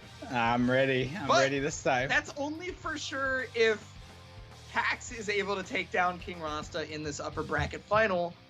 Not because that will win them the tournament and guarantee the revenge, but that puts Cax in a much better position to be able to take the whole thing due to the fact that they're in upper bracket. So if King Rasta comes back through losers, they have to win 2 seconds, right? That's. I know they've done it before, but that's still not easy. Listen again. I just want to say, I'm glad I'm sitting behind the computer, not behind the controller for this match. Seems like a lot of stress for both these players, but only one could come out on top. Cax versus King Rasta. Let's see what happens. Upper bracket finals from 2 of our best competitors here in the Open Series. Let's get it. And you were talking about, you know, before this match, you were talking about one of the things that Cax really dislikes in BB Tag. What was that? Yeah, so he actually hates this matchup in particular due to the fact that his opponent has a counter DP because it's the bane of Aegis's pressure. You know, if in this game you cannot safe jump counter DPs without very specific circumstances, right? Yeah. But I guess that's not gonna matter if you get happy birthday. Sure, Elizabeth fell out, but now you gotta deal with the mix-up. It's the throw. Yeah, that was best case scenario for the happy birthday. Liz falling out very, very early. Not a ton of damage on Aegis either, so the block, push block, gonna get Aegis out of there. There's not going to be a burst because he just doesn't have the meter yet, but he also didn't have the meter to kill at the same time, so Aegis stays alive. Elizabeth is going to have to find her way in to save Aegis, possibly. There it is. It's a burst and have the assist ready to call that burst either, so wow. Hyde did pretty healthy here. Gonna get that counter 2B, and should be a dead Liz. Normally the biggest point of contention is being able to take out that Yosuke, but Hyde has been putting in work this game so far. I feel like Cax is having a lot of trouble with it. Yeah, I mean, Hyde definitely the MVP of this game. #1 here, sitting at full HP, done a ton of damage. Yosuke just kind of there for moral support, it seems. Oh yeah, tried to wait out the cross combo by being able to fly for a little bit using that Orgia meter. But I mean, I think King Rasta covered that beautifully. We talked about how Hyde 2B is pretty much the best anti-air in the game, maybe. It's absolutely up there for sure, without question. So it's really hard to approach from the air or even stall in the air when a character can hit you from 3/4 of the screen away. Yeah, I mean that was a really quick game. #1, honestly, like I mentioned, Hyde of course being the MVP, but of course that 2B being the MVP of the MVP, like you mentioned. So, what do you think the answer is for Cax? Yeah, I think the versus Yosuke game plan is the sound part, right? We need to be able to stop Yosuke, but the problem is dealing with the Hyde assist. The Hyde assist is the hard part. So recognizing how to move versus those Palebringers, versus those fireballs and things like that, that's when Cax is going to be able to figure out how to navigate. Right, dropping the combo early on Hyde. That's not how you want it to go. You know, you gotta do as much damage to that character. Ooh, calling out the Liz DP. Made big damage on Liz here in the corner. Insult doesn't have to be an attack, so you can call out reversal actions like it's nothing sometimes, but if you're not able to capitalize perfectly, this is something that could happen to you. Mix up coming out. Oh, your counter DP is nullified, but the problem is you don't have anything after that. Oh my, did he block? Alright, gets the block out. I was scared. I saw him in the dash animation, but of course you can block out the dash animation. Yep, oh, there's the burst, but unfortunately he didn't get the block on it. He had it. He called it jump cat from the 2B, but like maybe he was expecting to have to block the burst, and he was, I don't know, the timing was weird. Yeah, I definitely think he was looking to block that burst and get the full punish, and unfortunately it was just that either a bad angle, bad timing, whatever the case may be. He's still alive, still working it. He's got the high damage, but again, Elizabeth by herself is not really doing big damage, right? Yeah. Either way, things looking much better than game number 1 for Kex at least, but it's not quite over yet. Oh my god! Alright. Now it's maybe. He's got 4 bars. If you can't kill from this, I feel like that's just a one tragedy. Mistake, dude. One mistake for King Rasta and evens out the score for Cax. 1-1 in this winner's final set. Oh, just man. Every time a happy birthday happens, I feel like a happy birthday has changed meaning for me. You know, every time it's September 30th, my birthday, I just feel like, man, I'm getting comboed to death today, bro. It doesn't feel good. Hey, you know, sometimes them's the breaks. Yeah. that's just how it be, as the kids like to say. So it's and that's something that's incredibly common in BB Tag. So because it's so common in BB Tag, one of the things that you have to do as a competitor is be able to take that in stride. You have to be able to brush your shoulders off. You have to, you know, just get up, be okay after that, because that is going to happen to you. I don't care who you are. That type of mistake is going to happen once.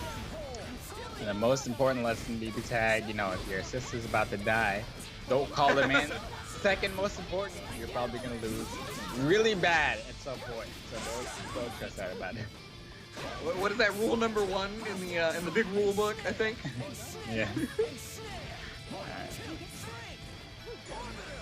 You know, I think like you know, like we mentioned like time and time again, though Hyde, really the MVP of this match is probably what Cax wants to focus on here. That reset almost guaranteeing him the kill on Hyde, but unfortunately he didn't combo off it. He was looking for the burst right there. No, he looked like. Oh, all right. Listen, Hyde, I know you're the MVP, but some DP is still a dice roll sometimes. Well, you mentioned that Yosuke players don't care how many times you punish their DP, they will do it again. And he's still a Yosuke player, even if that was Hyde on the screen. Yep. Same buttons for DP. Yeah, not dead just yet. Oh wait, okay, I was gonna say, I think this actually might be possible. But I guess Anti-Air, I guess 2B, coming in the clutch, as it is so want to do always. Yeah, I mean, after that Yosuke double DP, I was with you. I'm like, wait a sec, hold on. This could be scary, but you know, Cax able to keep his composure and stay in the game. There is now up 2-1, one game away from being in grand finals yet again. I mean, it's not even. He probably doesn't even celebrate anymore. He's like, all right, grand finals again. Let's do it. This is the weekly paycheck. Yeah, right. He's like, when does PlayStation employ me? Like at this point. But you know, hey, you still gotta fight for it. It's not free. You gotta get it. And while these two are guaranteed the top 3 payouts, it's really a matter of getting that extra, you know, 100 for each match after. Yep. Okay, Elizabeth Laser coming in the clutch to be able to save Aegis. She's gonna just fly away, take those rockets in stride. That Hyde assist is so strong. That is just negating Elizabeth. And look, all of that damage on Elizabeth is pretty much just from taking the Hyde fireball. Oh, drops the combo full screen. Have a weird combo to confirm. Ooh, Moonsalt hitting from who knows, behind, forward. Got counter hit, so it doesn't matter. Oh no! ran directly into it with Elizabeth, and Igus was already still in the combo after the active switch. That wasn't even a situation where he broke rule number 1. That was just a situation where King Rasta capitalized beautifully on him trying to get the character that was going to die out. He was like, no, that character is mine. And then when Cax tried to save Igus, it actually ended up being the final tie in the news. Listen, Ebonic, I gotta be completely honest here. Game 5, I'm not surprised at all. This is exactly what I expected. We're gonna be seeing both players desperately fighting to make it to grand finals, and honestly, dude, I wouldn't be surprised if we saw kind of a run back here in grand finals whenever it happens, no matter who wins this match. We gotta figure out who does it here. Coming in right now. Okay, yeah, he wants to be able to stop that Yosuke immediately and does exactly that. He actually also called hide at the same time, so that means he's not going to be able to burst this. Yosuke is in a world of trouble. Goes for the command grab, but it gets countered. Oh, no. Grab the grab. That was such good reaction. That was incredible. So he recognized that the Persona was the only thing that got hit by the hide fireball, so he activated cross combo because Elizabeth didn't get hit, right? So he can call another fireball to be able to convert from full screen, and look at what it's got him. It's got him possibly a dead Yosuke. Yeah, and we gotta talk about that defense come out from Cax during those moonsaults. Gets Liz hit in the back, but it doesn't even matter. Able to take out that Yosuke. Now we got solo high. Res is level 1. He's gonna have to make a lot of mistakes here to lose this match, but not completely out of the water just yet. Yeah. If anything, that life total on Hyde is going to at least keep him in the match for a little bit. Unfortunately, the Resonance Blaze is only at level 1, so he's not going to be able to get meter or life back fairly quickly, but as long as he gets hits like this... Yeah, there's the burst. A little late on the burst there, but doesn't want to get his burst baited. That would be worst case scenario. Gets the hit, has a lot of meter. Is it going to be enough? May very well be. Let's see. Yes. Yeah, it's gonna be enough. All right. Do it. I'm always a little scared after this, some of the scaling and some of these combos, but listen, that was enough for Cax to secure himself a spot in grand finals here. King Rasta will of course fall to the lower bracket, and I don't know, man. I don't think he's too happy about that. It's a hard pill to swallow when you're on the 3P moment, right? You're thinking like it's close. If I get into grand finals, I'll be sitting pretty because they'll have to win 2 sets versus me. But that's not gonna end up being the story for today. If King Rasta wants that 3P, he's gonna have to do it like he did last month. Yeah. Where he resets the bracket. I don't know if it's gonna be 6-0 though. Cax looked real good in this winner's finals set. Listen, I'm telling you, it's the color change. It's dark Cax. Dark chocolate cat. I don't even know, bro. I like this new color scheme. I'll be real. I'm a big fan too, honestly. We haven't seen it just yet, but maybe that's the power up Cax felt he needed. He needed to dig deep, get that color change, refresh his mind, be able to take down His Royal Highness as the first plan of his coup is underway as he is now in grand finals on the upper bracket side. You guys can check that on the bracket here. So we're going to try to figure out who fights King Rasta throughout these lower bracket matches. Jaju Kikucha J and Retro Monkey Sage are, I think, happening right this very moment. Yeah. I assume if Jaju is has their internet, situation figured out. But winner of that, okay, so they are playing. So I guess that means Jaju's internet's probably figured out. Hopefully, yeah. If they're still playing, that means that match is probably going down to the wire right now. But winner of that is going to be playing Mr. Rowanism, which whom we saw a little bit earlier, doing pretty well against Cax. Obviously my dark horse to put a monkey wrench in the bracket, or maybe my dark horse that I thought would put the monkey wrench in the bracket runs into the Retro Monkey Sage wrench. Oh, I don't know. Dude. We'll see. It's too meta. It's way too meta at this point. Let's be, I think this is gonna be interesting because we could either see what could be an upset or the standard mixed standard going on in the EU November monthly final bracket. Either way, I'm excited. I think even seeing the same matches, month after month, it's exciting to see how their play evolves or how their as a player evolves, in these brackets. So whatever happens, I'm happy.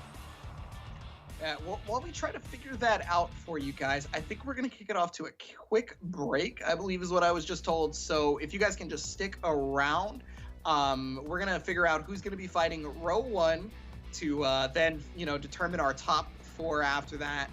And I honestly can't wait because we've gotten down to the nitty-gritty for this. So please, again, stick around, guys. We got more BB tag action coming your way.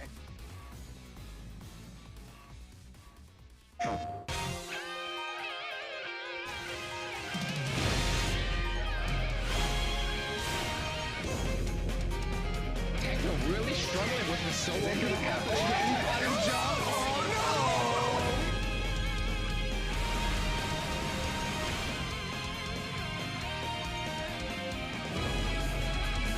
Oh my God! It's over! He's got a chance, DC.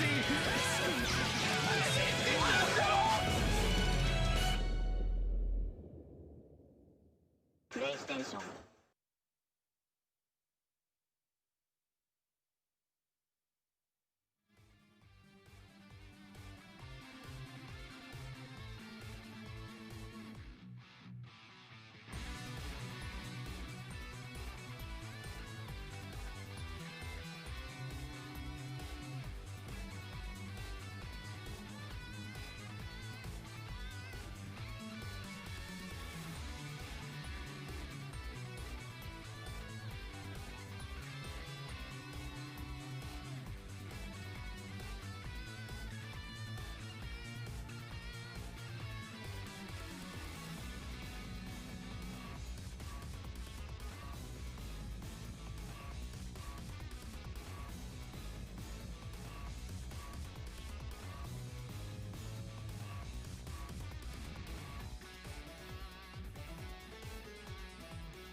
All right, we are back from our quick break there. We got more BB tag action going on for you guys. Want to keep it rolling as quickly as we can.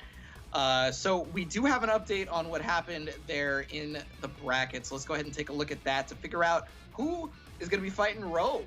It's going to be Retro Monkey Sage taking it over Jaju Kakuja J 3-1. All right. This is the Monkey Wrench versus the Monkey Sage.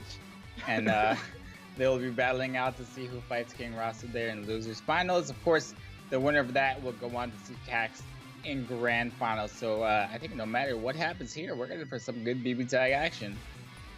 So I could be wrong about this, and I'm sure somebody will call me out later after I say this, and it ends up being wrong.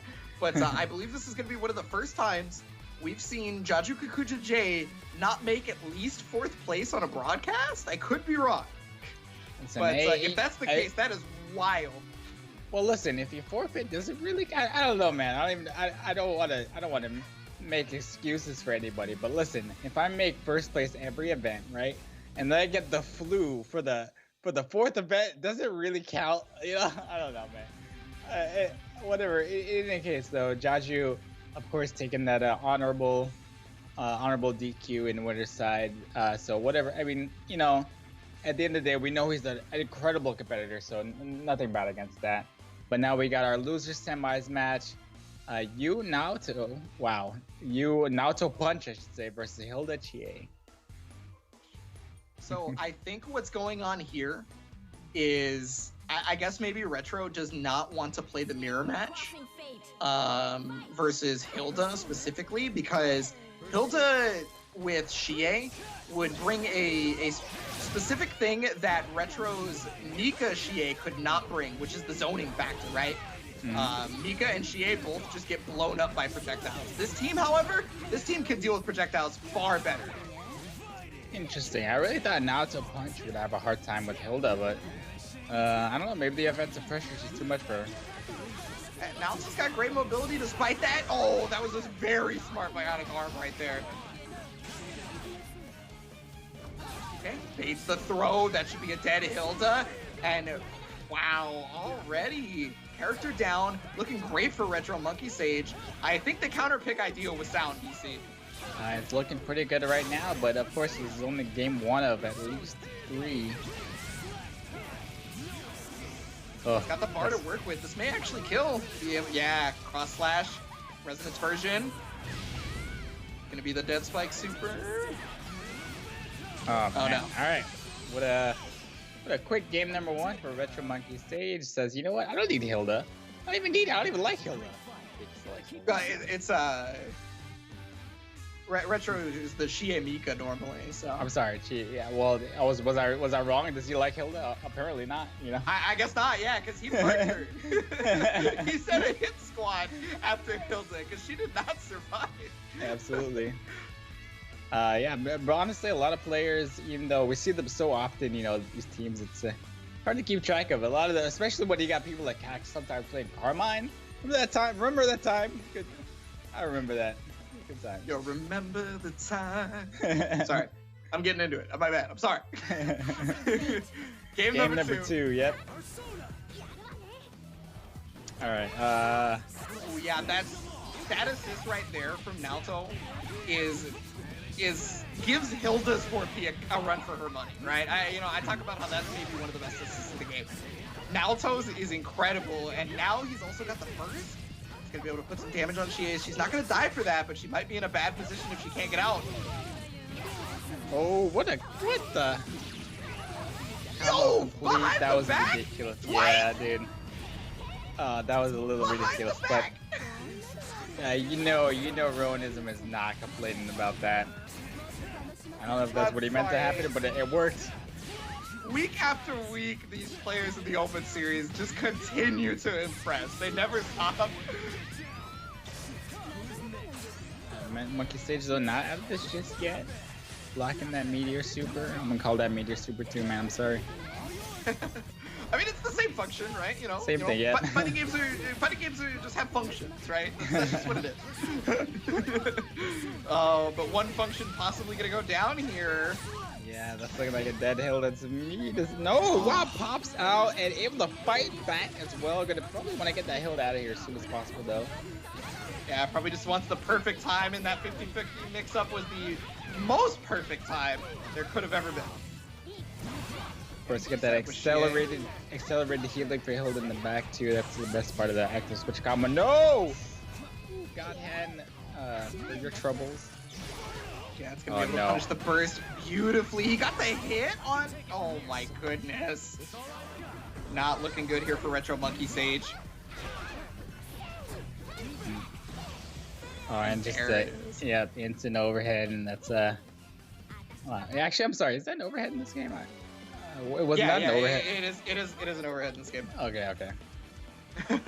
Wow, just again though, as expected, I don't think at this point in the bracket anybody wants to go out, and, in like a 3-1 or a 3-0. I think we're gonna see very, very close sets from here on out. That's what I thought last month too, and then of course King Rasa taking Grand Final 6-0. But aside from that, I think everybody here, I think we're gonna see very close sets. Yeah, when you start to get to the end of a tournament, that's just the way it is. You start getting the highest level of skill, and the skill levels start to clash. Really, you get those people that are. Earlier we used the analogy of putting 10 points into offense. Well, now everybody's putting 10 points into offense, and so everybody's on the same playing field. All right, so what do you think, really, though? Who do you think is the MVP of Retro's team here? I feel like In the first game, it was Naoto for sure. It's surprising because it's a character you don't see very often. But why do you think? Like, what's wrong with Naoto? He's obviously not as hard as he is in the BlazBlue series. So why is no one playing him? I think he's only rare due to the fact that that people just like the characters that they've been playing, or they like other characters. Because Naoto and Narukami are two of the best characters in the game, free, without question. I will put money on that. Like, it's always funny, in this match. Even if you catch a character, sometimes Hilda will be like, there in the back to break your combo. So nothing is ever real. That's why that assist is one of the best in the game, is because as long as she's far back enough to not get hit, that assist is going to come out, and I guarantee you it's going to mess something up. But there is another assist that can rival Hilda's. Has one of the highest ranges while also being tied for the fastest assist in the game. The mix-up right there on the throw. It's the corner mix-up. What is it here? So wow, JC gets caught, and now it's gonna be a Naoto combo. It has a ton of meter, but yeah, it's gonna trade the super. Okay. Yeah, wanted to make that as burst safe as he possibly could, because Phantom Pain, the double kicks you saw right there, actually initiates a burst lockout, so the opponent can't burst out. Oh no! That was the smartest reverse flag I have ever seen. It should have worked. It should have worked. Big gamble. Oh no, I'm talking about the Hilda one. Oh, that saved him. If he didn't do it. Dude, oh my God. I feel like that big gamble should have connected though. I'm so sad. Alright, so what is the mix up here? Into Resonance Blade. It's an overhead. Doesn't complete the combo though. Yeah, he's got to make something happen right here. And he's got to deal with the 50-50. Doesn't opt to go for it. Might want to use a push block. Yeah, I got out of it. It's an overhead situation. With double overhead. Drops the combo. One more chance, gets a grab. What was there? Does he have a grab? Not a real lot. combo, but... Okay. Oh no! Oh no! What a scramble, dude! Oh, I'm so sad. That was crazy. I'm like, gets the hit confirmed with the jab, but doesn't complete the combo, but it's fine. Oh my God, my heart was. Can't handle this anymore, bro. I was like, didn't expect to get hit the first time, so you press the button, and then you got hit, and so it came out. But what happened was, it was not the right time. Man. That's the worst feeling in the world, dude. I'm telling you, BBTI, you can never trust your opponent. Always assume you're gonna fall out the combo. Nothing is real. Oh man. Yeah, well, that's basically one of those never give up situations. You gotta check it, and it's either that or you're panicking just a little bit too hard, and it happens anyway. Quick 7-kick, nothing chill. About half of the life on that Narukami right there. Yep. Okay, full conversion. So is it the end of the Hilda combo, or is he going for a reset, or is that dropping? On the Hilda. It looked like a Hilda mid-screen combo. I've seen it drop a Hilda mid-screen combo. It looked like it dropped a couple times, but I don't know if he's going for a reset or. Yeah, that one looked like a drop to me personally. I couldn't tell. I couldn't see any sort of reset happening right there.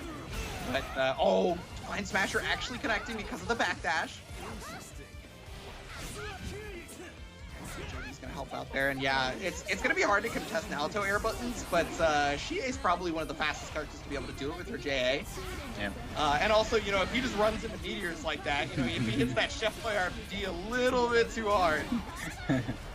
Alright, still does not really didn't get a lot of value out of this Resonance Blaze, unfortunately. I got a little bit of HP back, but I mean, I'll be real with you, I think we might be sitting at game number 5 here. Oh yeah. The blender combo is stuck in the blender, and of course Ronism is gonna go up. It's gonna go to 2-2 now. We will indeed see that game number 5. And yeah, again, close sets all around. I think it's gonna be like that for the rest of the bracket. Hilda, bro. Hilda players, man. What? I'll put a stop to them, bro. They're everywhere. It's well, I mean, you know, one of them's gone, I guess, you know. Sure. Retro Monkey Stage already beat one. That was Jaju, right? So Ro is the last one for him to beat, unless if he beats Ro and then for some reason Cax or King Rasta just randomly pulls out a Hilda, I might lose my mind, but Listen, I don't know. if Cax loses the first set of grand finals, anything can happen. Anything. Like, so. Well, hey, last month when Cax lost the first set of grand finals, we saw Carmine. So I'm just. Alright, game But number that's 5 neither here. nor there. Right now, we gotta get to that point first. We gotta see who can even fight Cax, and right now, Retro Monkey Sage is looking great. So at the very least, fight Ro, to be able to take down Ro. Big damage coming out from this corner combo, and no burst available. Gonna go into super. Oh, almost 10k. I don't even know what the mistake he made was. Oh, and that grab. Where's the burst? No. What's that? Grab combo. To take like 60 different times, and none of them ended up working out. It's super unfortunate. Yeah, agreed. Oh no, the TADP. That's the worst feeling in the world, bro. Your opponent has so much time to punish. Yeah, but that one ended up not being counter hit, and Retro Monkey Sage wasn't ready for it. So she stayed alive, but Hilda did not. That's comboable. Oh, he did it too early. Yeah, I mean, drop combo there, but I think he's sitting really pretty here as he moves on to losers finals 3-2 over Mr. Ronism. The Monkey Sage beats the Monkey Wrench in a very close set of loser semis. And, well, rest in peace, Hilda. That's all I gotta Yeah, say. you were saying that Retro was sitting pretty. Retro was the prettiest man I've ever seen in my life just now. On the front of a magazine, that's how pretty he was sitting. That was definitely GQ Good status, bro. That was a fun set to watch, though. Naoto, like I mentioned, the character you don't see very often, but incredibly hype. I mean, oh, great, dude. I have nightmares every time I see that Chia DP miss. It's just, why are you still kicking, Chia? You miss, you miss. Give it up. She's committed, all right? She gives it 110% to whatever she does. And then right there, that's one of the few instances in the game where someone can combo off of a reverse slash with what Murakami just did, but unfortunately he did it a little bit too early, wasn't ready, and it ended up not mattering anyway, as Retro Monkey Sage is going to be versus King Rasta in the lower bracket finals, and this is going to determine who is going to be able to fight Cax. Will we see a new champion? Will we see a three-peat? Or will we see someone reclaim the throne? Those are all the possibilities we have. I don't want to call it just yet, obviously, but just think about last month, you know, of course, King Rasta taking Grand Finals 6 matches in a row. It's going to be very difficult for Retro Monkey Sage.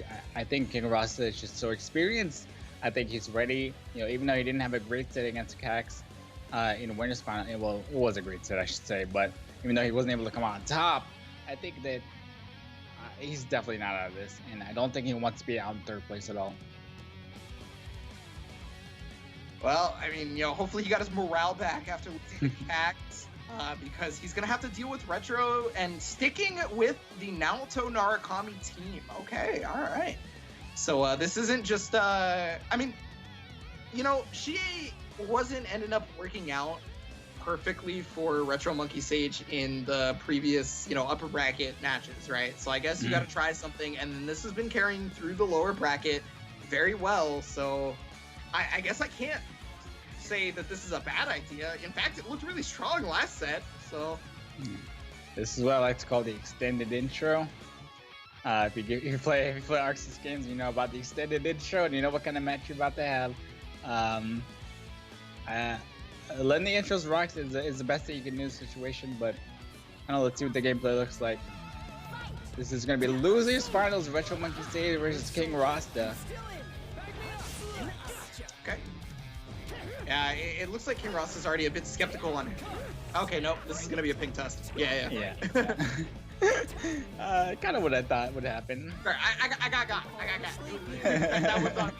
I'll take the technical foul on that one. Yeah, that was my fault. But yeah, so so with Narukami Naoto being the pick, actually it's not even just that I think that Mika Shie was not doing exceptionally well in the upper bracket versus most of these people. It was also the fact that Naoto K has one of the farthest reaching assists up top to be able to catch someone jumping up there. And this is Yosuke's playground up here. This is his playground, right? You want to be able to negate that as much as you can. So we talked about that with Hilda, right? The big stop sign. That's normally what stops Yosuke. But with Naoto, it's another move, which is in fact much faster. It is tied for the fastest assist in the game and goes almost as high. It's not even that much shorter in terms of vertical height. Yeah, it's weird. No one talks about that assist. I feel like that, obviously, like you mentioned, tied for fastest, easily one of the best assists in the game, anti-air assists in the game. But no one ever talks about it. And no one talks about Naoto, bro. What? Y'all are sleeping. The people that play Naoto talk about how strong this character is and how strong his assists are. I've never heard a Naoto player go, yeah, I don't know if they're that great. You know, like every time I meet a Naoto Punch player, a Naoto K player, they're just like, yeah, bro, that assist is something else, man. Yeah, that's crazy, dude. It's like, just, this is my bread and butter, son. I'm gonna press this button all day. Definitely the no fun allowed assist for Yosuke players and other aerial type characters. So I don't know. I think we'll see a lot of that in this next match. But right now, the players are just confirming, making sure their connections are good, and I don't know. Yeah, Cax he's chilling. He's chilling, bro. That's all I'm thinking about right now. Yeah, I know that you want to be able to sell all of your back stock of T-shirts that you've been holding up for about 4 months now. 6 months, 4 months. How long have you had these shirts in the way to Listen, go away?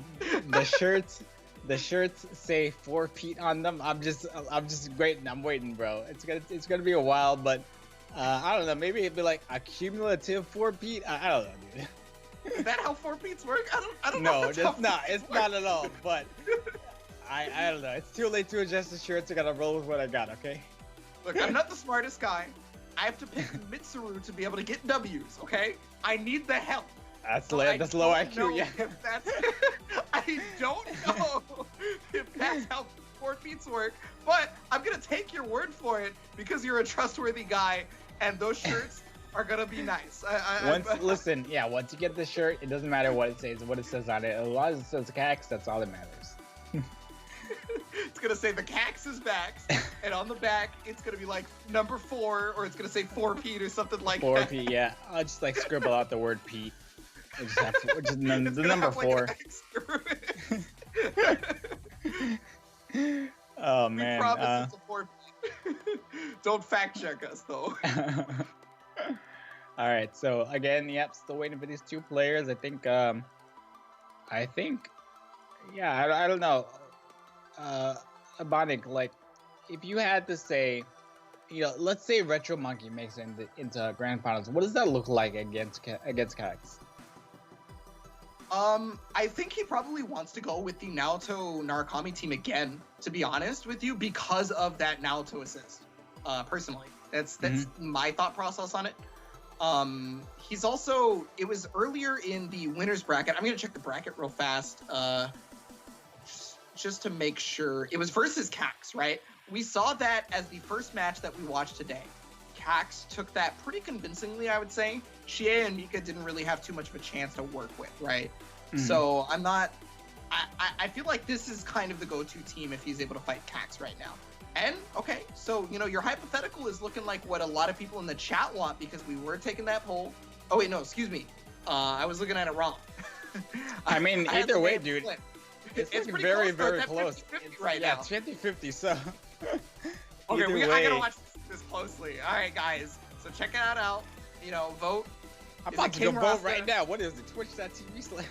Can I vote? Is that Who are you voting on? Who are you voting on? Well, you're about to see the vote change right now, bro. Oh man. Oh goodness. All right. Well, Well, hey, what do you guys think? Retro Monkey Sage, you just saw him earlier. King Rasta is trying to work on his 3-peat victory. That's all the information I think you need to make a decision if you haven't already. So listen, Abana, we had some of these players fill out this questionnaire, before they played this top 8 bracket. I want to take a look at the most important question for all of these players. English or Japanese Ruby voice? First of all, I want to know what your answer is, Abana, before we talk about the players. What's your answer? Don't be embarrassed, man. Listen, everybody... No, hold on. So I was JP all the way when I first started. Mm-hmm. And then I switched back over to English because I was like, it's not right if it's not the most annoying thing I can muster. I feel like yes. it has to ruin my life. You know what I mean? Truly a man of culture. That is the most important thing to me personally. You got to make sure your opponent is as stressed out as possible to not block those overheads and not block those mix-ups. King Ross, Retro Monkey Sage, we got, let's see, King Ross is saying he likes English as well, might as well go for full suffering. And again, That's just like us. Yep, that's exactly what he said, yeah. I guess, yeah, and Retro Monkey says English, gotta stick with the OG. So we're all men of culture, it seems. English Ruby, going all the way. All right. Okay. There was another controversial question asked actually that I wanna mention in this questionnaire. It was pineapple on pizza, yes or no? Oh, but is that so? I want to know why that is controversial because it's just tasty. I have delicious. I have seen the dumbest Twitter conversations and arguments and all that stuff. And King Rasta says yes, I don't mind. And Retro Monkey Sage says, can't say for certain, but I'm willing to try anything. So we're putting pineapple on pizza because I love pineapple on pizza, DC. What about you? I love it. Listen, I gotta be honest. I gotta be honest. I'm not a fan of Hawaiian, but pineapple and pepperoni is the actual truth. If you don't know, now you know. We bonded a little bit today. I'm with you on the pineapple pizza.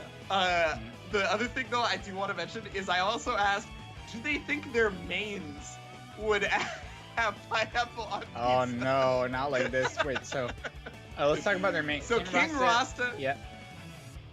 I think it's probably Yosuke. I'm assuming it's going to be Yosuke for this because he specifically said he'd probably eat anything. I believe it, dude. Yosuke is a memer. He's about that pineapple on pizza life. He's chill. And for Retro Monkey Sage, this would make sense to me because Shie would be his main character, right? Yeah, I feel like that was too easy. That was like in the canon. She obviously loves meat. Yeah, so she's going for the meat lovers pizza. She doesn't care about no pineapple. She doesn't want none of that, and that's exactly what Retro Monkey Sage said. So I feel you. All right, I get you. I'm sorry. I still can't believe we actually got them to answer these questions. This was like I feel like it was a meme at first. And they did it. I love Retro Monkey's. How do you pronounce your tag? He's like, it's just pronounced monkey. It's just like, oh, thank you. I wasn't completely sure, but thanks for clearing that one up. Hey, some of these we may not have had the understanding of how to pronounce their names, but we do have the understanding of how a ping test has to go, unfortunately. So we are going to take a quick break so that we can get that going, and then we should be back with more of this action in losers finals after this. So stick around, please.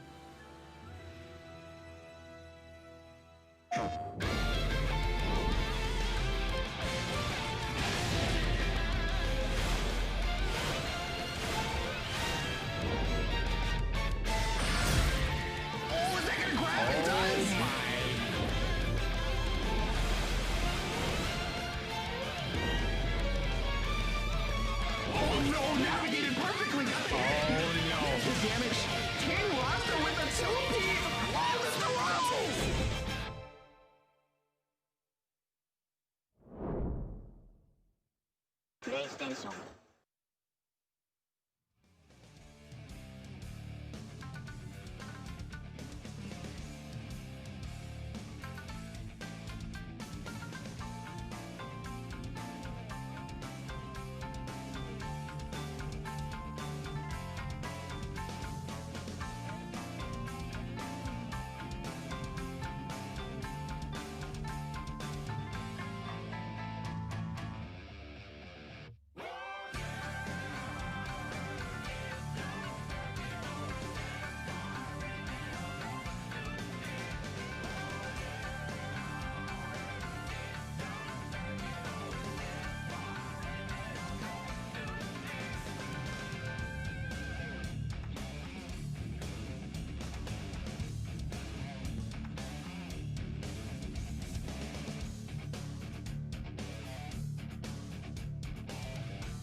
Hey guys, we're back here in the EU side of things.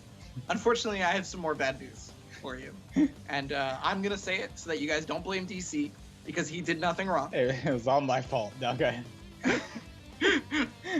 Direct all the hate at me. It's fine. It's okay. I promise. Look me in the eye. We got to go to another break, guys. I'm super sorry. But we got to make sure that everything runs. We want to give you guys a proper update, and we will do so as soon as we recognize what's going on here. And we will let you guys know as soon as possible. So please stick around. I promise you there will be something going on after the break is over.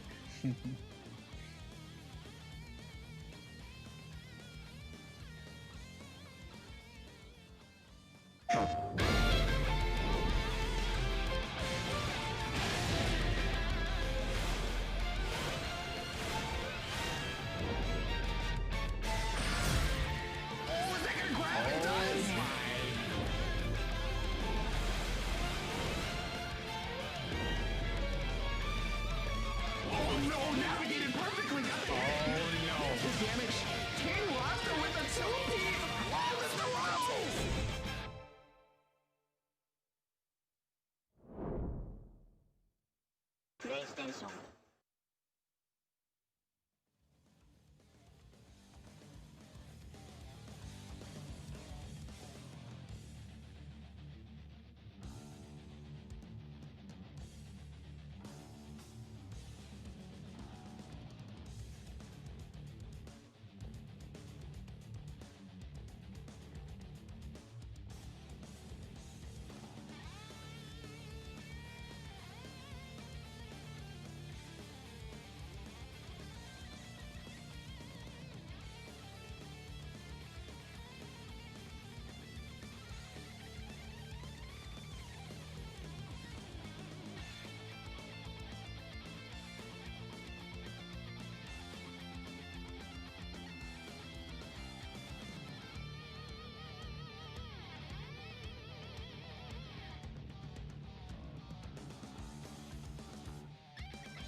The October European Monthly Finals for BlazBlue Cross Tag Battle saw some familiar faces and the same high-level gameplay.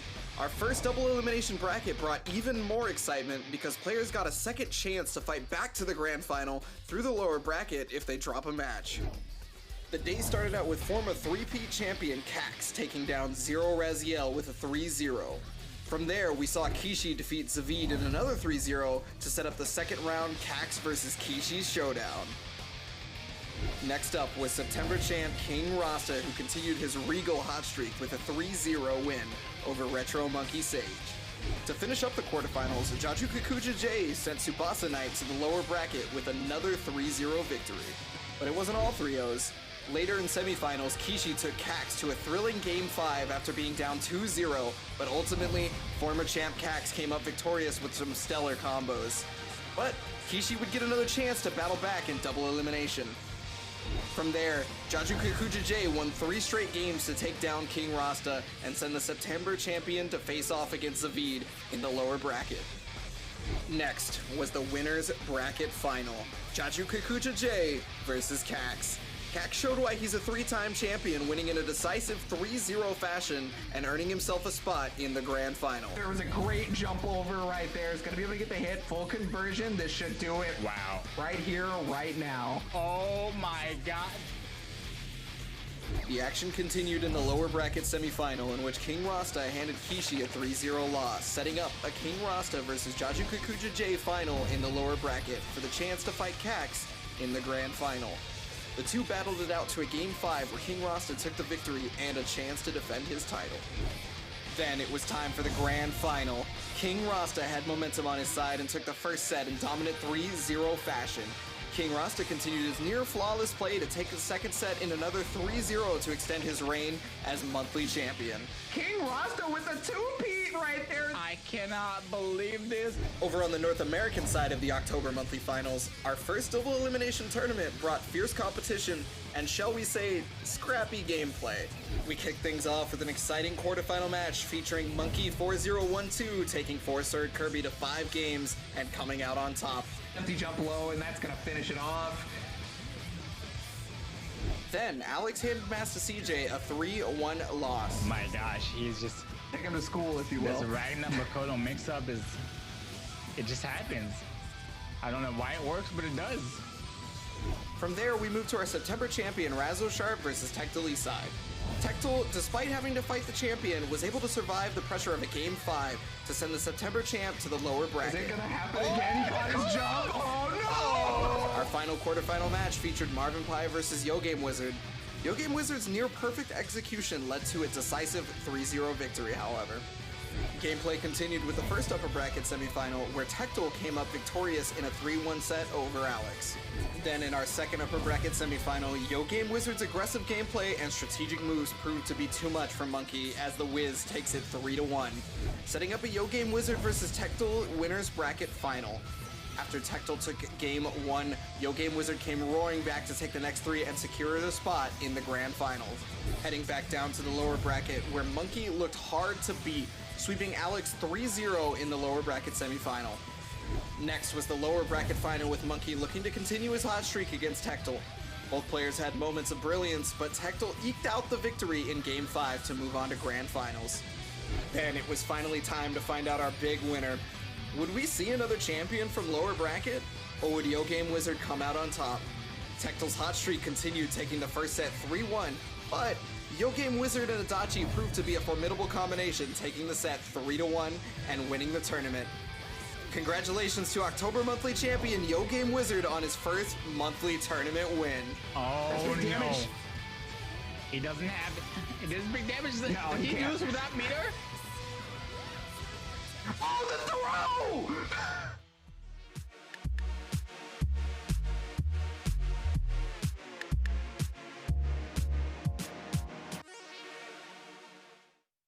PlayStation.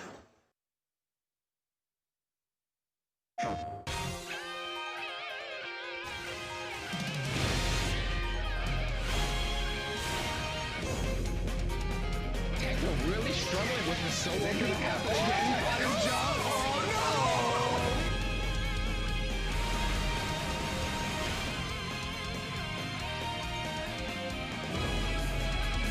Oh my god, the Instagram!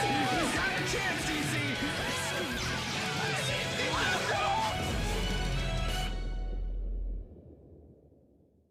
PlayStation.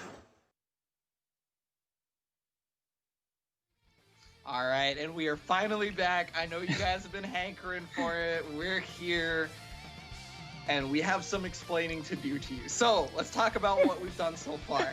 In that amount of time, we have tried to pinpoint what we're going to do about this little connection issue. So we've tested to see both players' connection to Cax, and they were both perfect, actually. They both perfectly connected to Cax. Both Retro Monkey Sage and King Rasta connected to Cax perfectly, yes. However, when they tried to connect to each other, it's not ended up working out. So there must be some sort of routing issue coming in. So we had to defer to the judges for a ruling, which the rules are already in place. So, you know, they had to come up with this. So because both King Rasta and Retro Monkey Sage were being far too nice about the whole situation, they both offered to DQ each other, or themselves. So instead of, you know, going through the, oh, no, I'll DQ myself, you know, instead of being nice about it, the judge had to make a ruling, so they go for a coin flip. We are waiting on the winner of said coin. Oh, it's okay. So we just got the word. King Rasta won the coin flip. So we are going to be seeing King Rasta versus Cax. Wait. I have a question. Did he win the coin flip 3-0 or? was it one coin flip? I'm sorry, dude. Listen, I've been playing BB Tags since it's released. I've been playing BlazBlue since 2009. I gotta be real, bro. Like, sometimes it really is a coin flip. It's indicative of how this game works, okay? Oh my god, dude. It's too meta. It is too meta. How fitting it be that these two meet due to a coin flip, because honestly, that's what they're gonna have to do on defense. Because it's a coin flip whether it'll be a left-right in terms of King Rasta, or if it's gonna be a high-low in terms of Cax. And listen, I just got some really in-depth info about that coin flip match. Apparently, Retro Monkey Sage wanted tails because his name is Monkey. That's so fitting and wonderful, and I love you. Oh my god. All right, guys. Wow. Grand finals, we got Cax versus King Rasta. King Rasta's on the loser side. Cax hasn't played in like an hour and a half now, but it's been a while. So he's got it. That's really difficult, you know, going into grand finals being very cold like that. I mean, I suppose King Rasta is also pretty cold, unless he got warmed up from that coin flip. I don't know, dude. I don't know. Yeah, the coin flip, again, was the real match, okay? Yep. He got nice and warmed up. He's ready to go. But, you know, I mean, hey, that's how it be. In the world of quarantine, we have internet connectivity issues, and sometimes there's things you just cannot account for. So it's unfortunate, but both players were trying to be courteous to each other. The judges had to make a ruling, and this is what it was. So we will be getting into grand finals here. I want to thank you guys so much for waiting, but I also want you guys to please thank both Jaju Kakuja J and Retro Monkey Sage for being such good sports about the whole thing and trying to, you know, just DQ themselves when they felt like an internet connectivity issue was their fault. You know, you gotta be a big hero to make that decision to DQ yourself out of a tournament that has many $100s on the line. And now we have grand finals. So this is it. This is it, grand finals, a match we saw just 1 month ago. 1 month ago ended in a 6-0 for King Rasta, but Cax starting off early with a small lead. So this determines, are we going to get a three-peat on the side of King Rasta, who is in losers, so they have to win 2 different sets, or are we going to see that sweet revenge from Cax taking 2 sets over King Rasta, just like King Rasta did to him last month? It's starting out like it's gonna be Cax. Listen, Abonic, we call it the Hood 4-peat, okay? I gotta sell these shirts, man. The Hood 4-peat. The Hood 4-peat, okay. I see, we're combining terms now. Oh man, and Cax started off a lot better than he did last month with 1 win in grand finals. That is 1 more than he got 1 month ago. Yeah, 1 month ago he got 6-0. It was pretty heavily in King Ross's favor, but not the case this time. Cax, full force, already won in the winners final set, right? The upper bracket final set, took it over King Rasta. First game to start here in the lower bracket, the grand finals. It's I have a feeling this might be down to the wire actually, despite the fact that I know that match looked kind of like a wash. Yeah, we didn't really say much about that match because there wasn't much to be said. It was just kind of Cax putting in work there. Let's see if game number 2 is a little bit better for King Rasta. Oh my if God! It starts like that. You divine charge. He's already got 5 bar. I jinxed it. I'm so sorry. I am so curious to see how much damage this does because he has 5 meters to work with on cross combo. It's a reset. Oh no. That's a dead character. What happened? Oh my God. Cax says no fun allowed as long as I'm here. 10k off the reset, and we already see Hyde getting hit here. What happened, man? Whoa. He should have saved that coin flip luck goodness. for his match versus Cax. Is that what happened? Oh lordy! You used all your RNG on the coin flip, and now you can't block a mix-up, man. What happened? Oh my! He can't pick the right round start either. Cax is about to win this set in the time, half the, bro. I didn't even. All those breaks we took for what? At what cost? You know. I don't even know what to say anymore. Cax has no mercy. I don't even.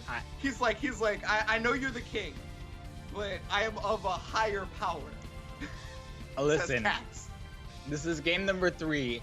If King Rasta doesn't figure out something here immediately, we might be done early, you know.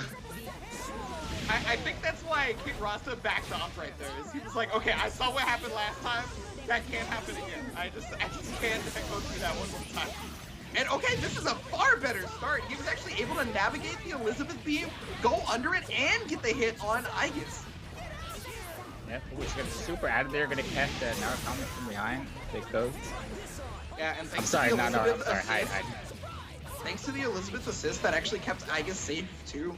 So, unfortunately, he's still getting hit though. He's gotta deal with this mix-up. Nice block on the run, but the throw's gonna happen. Immediate super to make sure it's burst safe. Super smart there from King Rasta. The turnaround. Yeah, forced to use a little bit of extra meter just to take out that magic pixel, but worth it in the end. Now we got solo Liz. It's gonna be very difficult for her to run this one back, but listen, Cax probably still feeling pretty good. He said, you know, I'm already up 2 games, even if I lose this one. That's a lot of games we're gonna have to run back. Yeah, I mean, hey, look, he did it 6-0 last time. You know, he's gotta find his groove. You know, he's gotta turn into the Emperor instead of the King and find his groove. Okay, sandwich situation. Oh, got hit by the very first mix-up, but the combo dropped because I guess King Rasta wasn't ready. Yeah, that was a weird situation. I wasn't expecting. I was Cax did get hit there. Ouch!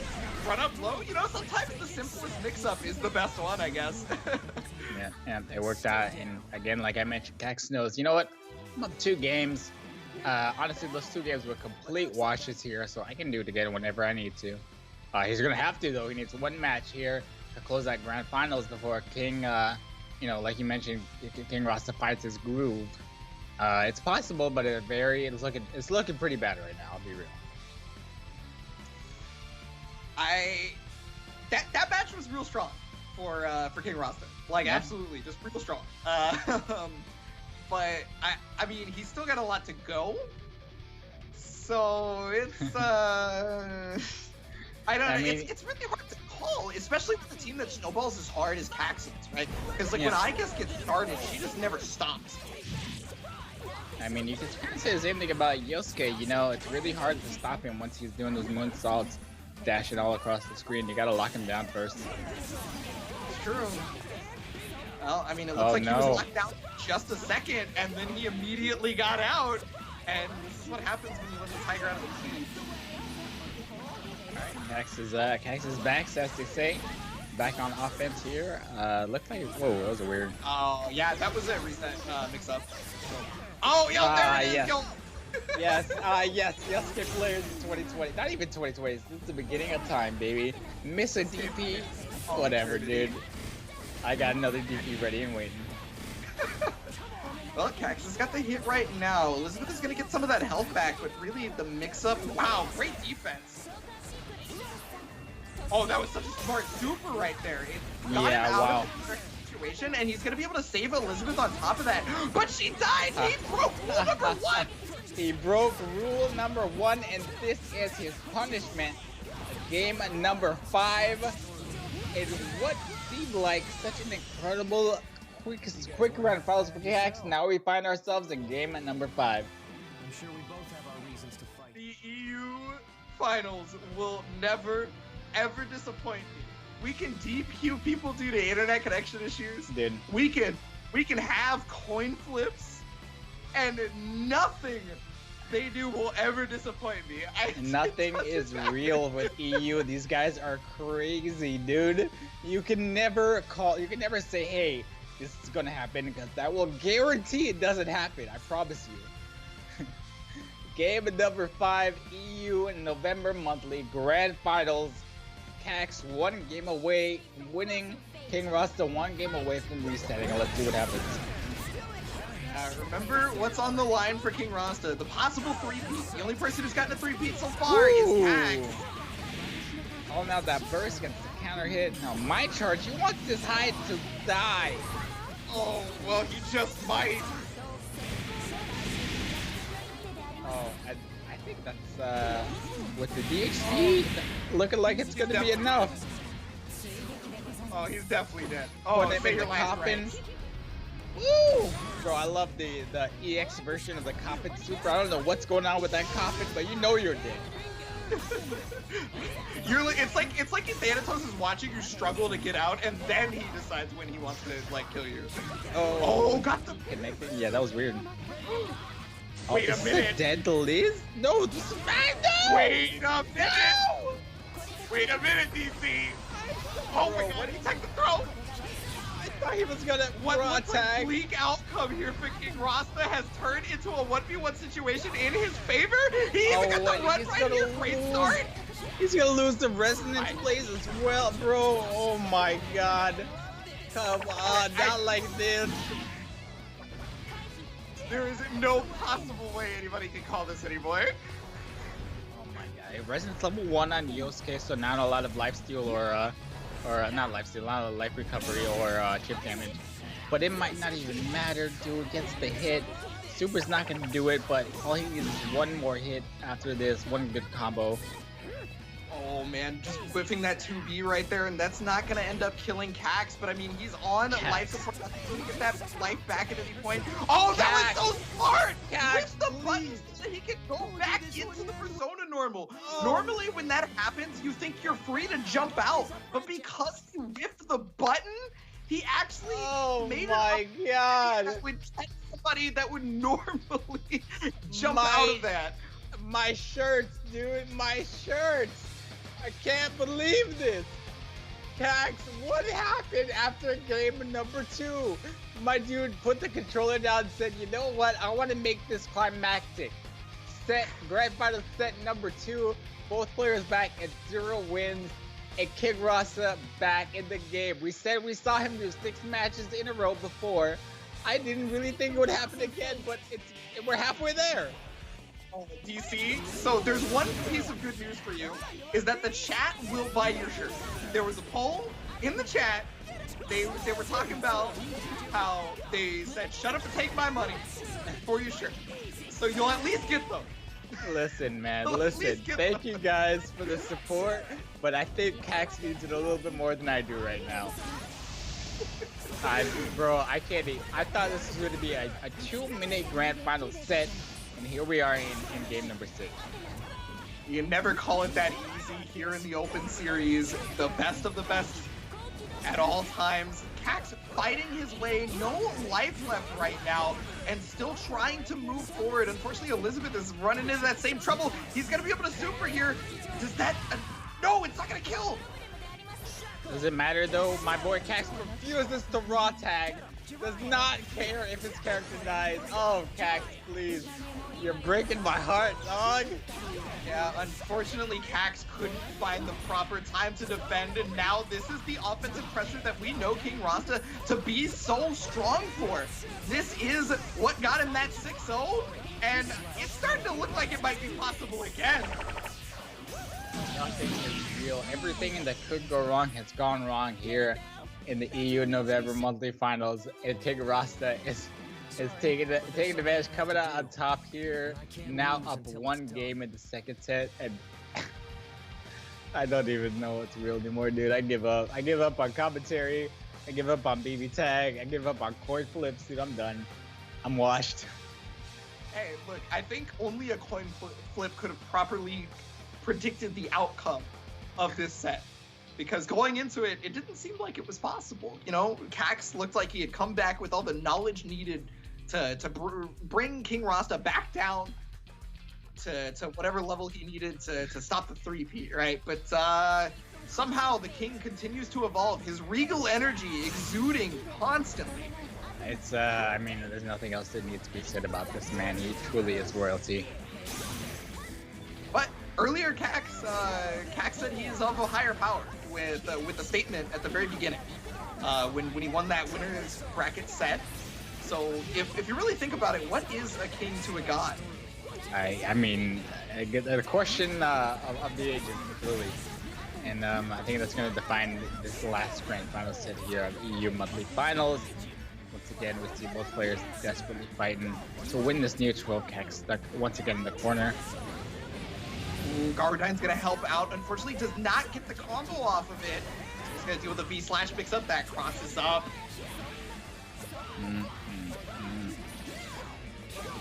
Oh, not like this, dude. Not like this. Deep is gonna get him out of there, though. Got a lot of ground to cover. Ooh! Oh, but that was so smart! Bro, I was about to say. A little bit from the super. Now he's gonna save his own character, but unfortunately, Igus is gonna die due to the quickness from King Rasta to go into his own cross super. I can't believe he fought Garudai with Garudai and still ended up losing from that Igus super, but my charge here, I think that means Cax back might be against the wall here. Yeah, he's gonna need all the resources that he could possibly play with right now. Oh, Thanatos is gonna connect. He might be able to combo off this. Yes, easy money, but the problem is his resonance is running out. Oh, dude, he's that's just not even 10k, not enough damage. Able to get that raw. Oh, it's not real. He's raw tagging. I thought that hit for a second there, and I almost lost it, dude. I've already lost it, dude.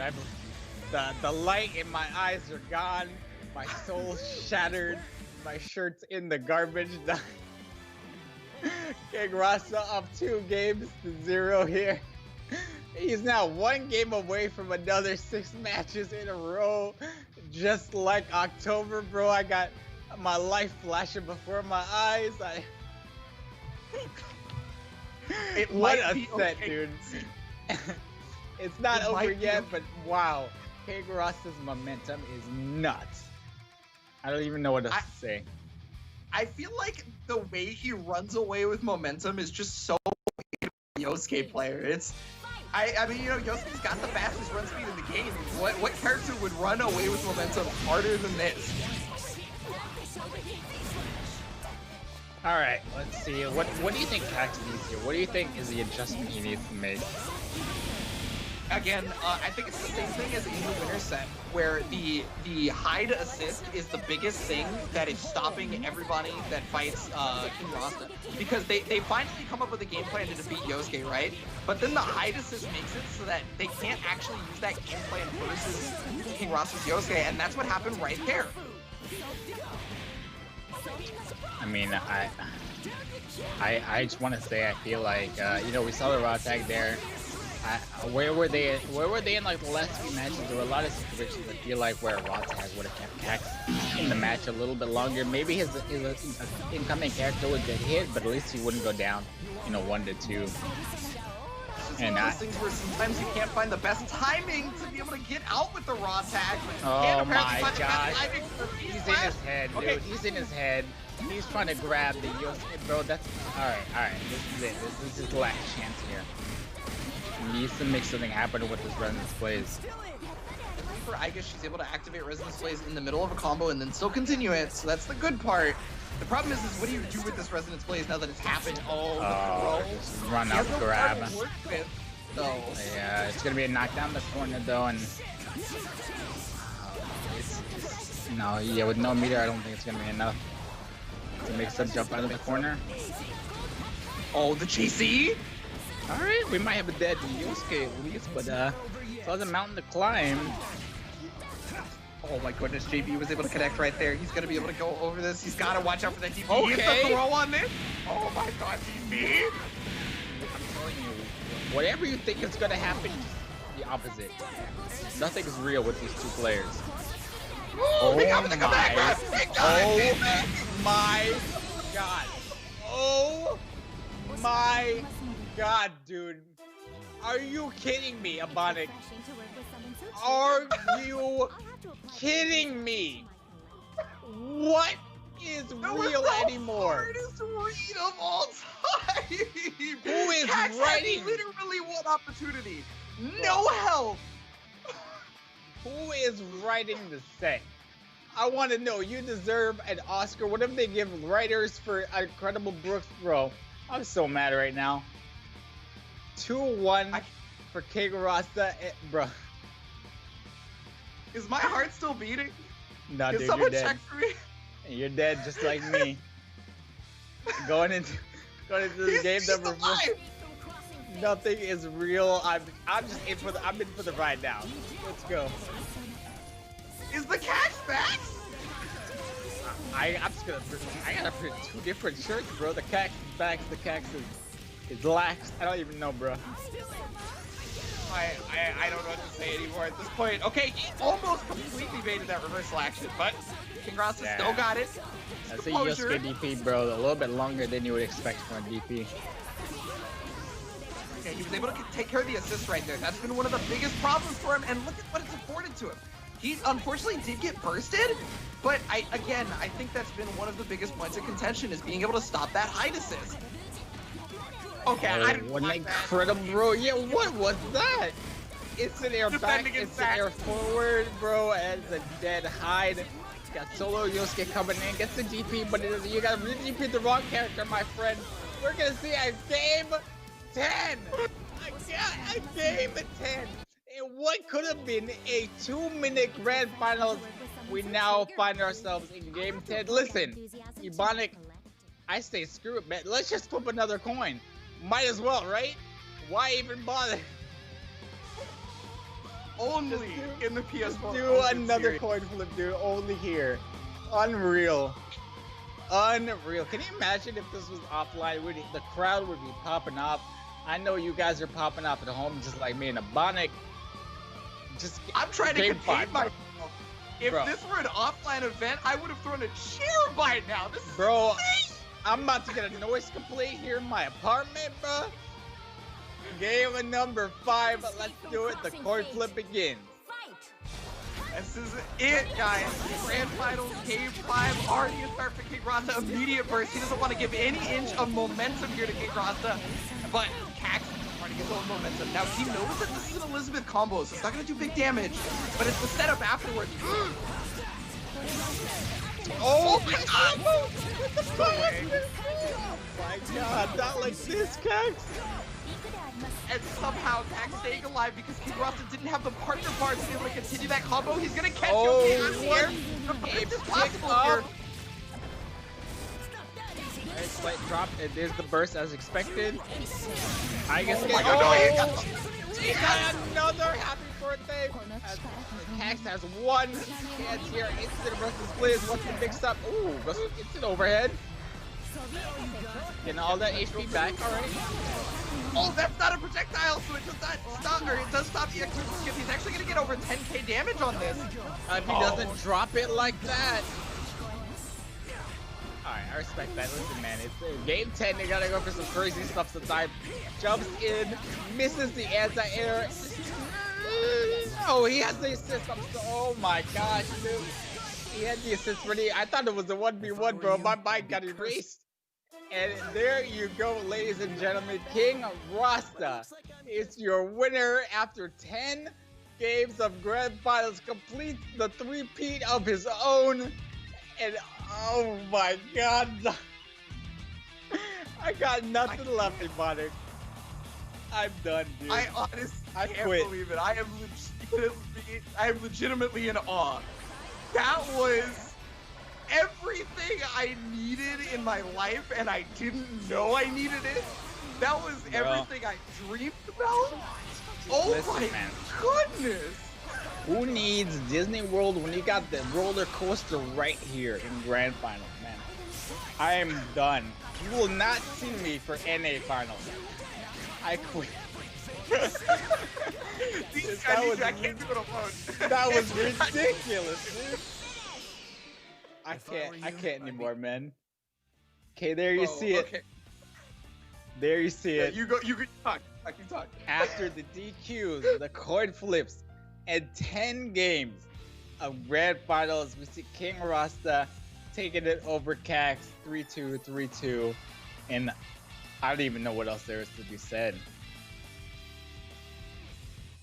The thing that I have to say is EU will literally never disappoint me. I don't know. We could be playing the most boring sports in the world. We could be watching paint dry, and these EU players would just find a way. Find the way, bro. Entertain me so much. That was ridiculous, and honestly, guys, I think that was one of the best Grand Final sets I've ever watched, dude. That was crazy, just so back and forth, impossible to pinpoint who's gonna win.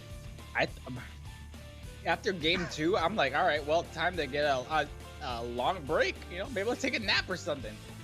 Oh, if you had told me we wouldn't see 10 games after game 2, I would have laughed in your face, dude. But there we go.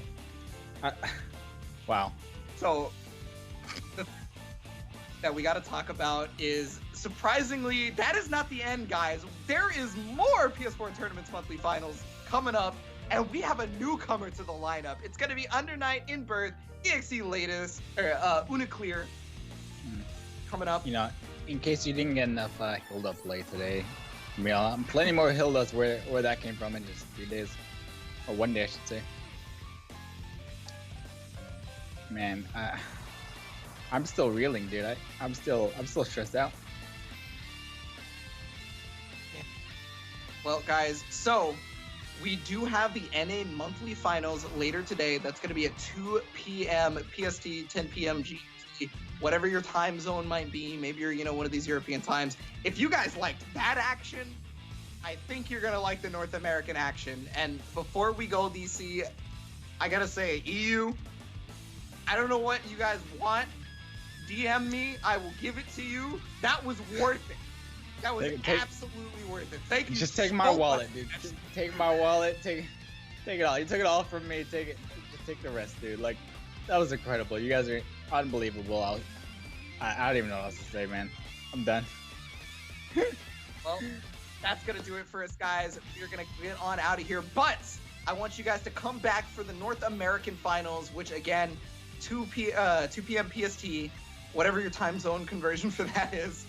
And we will have something, I hope, nearly as good as that. It's going to be hard to top, but I think they can do it. Thank you so much, guys. Good luck, NA. I'll see you guys in just a few hours, man. Don't go anywhere.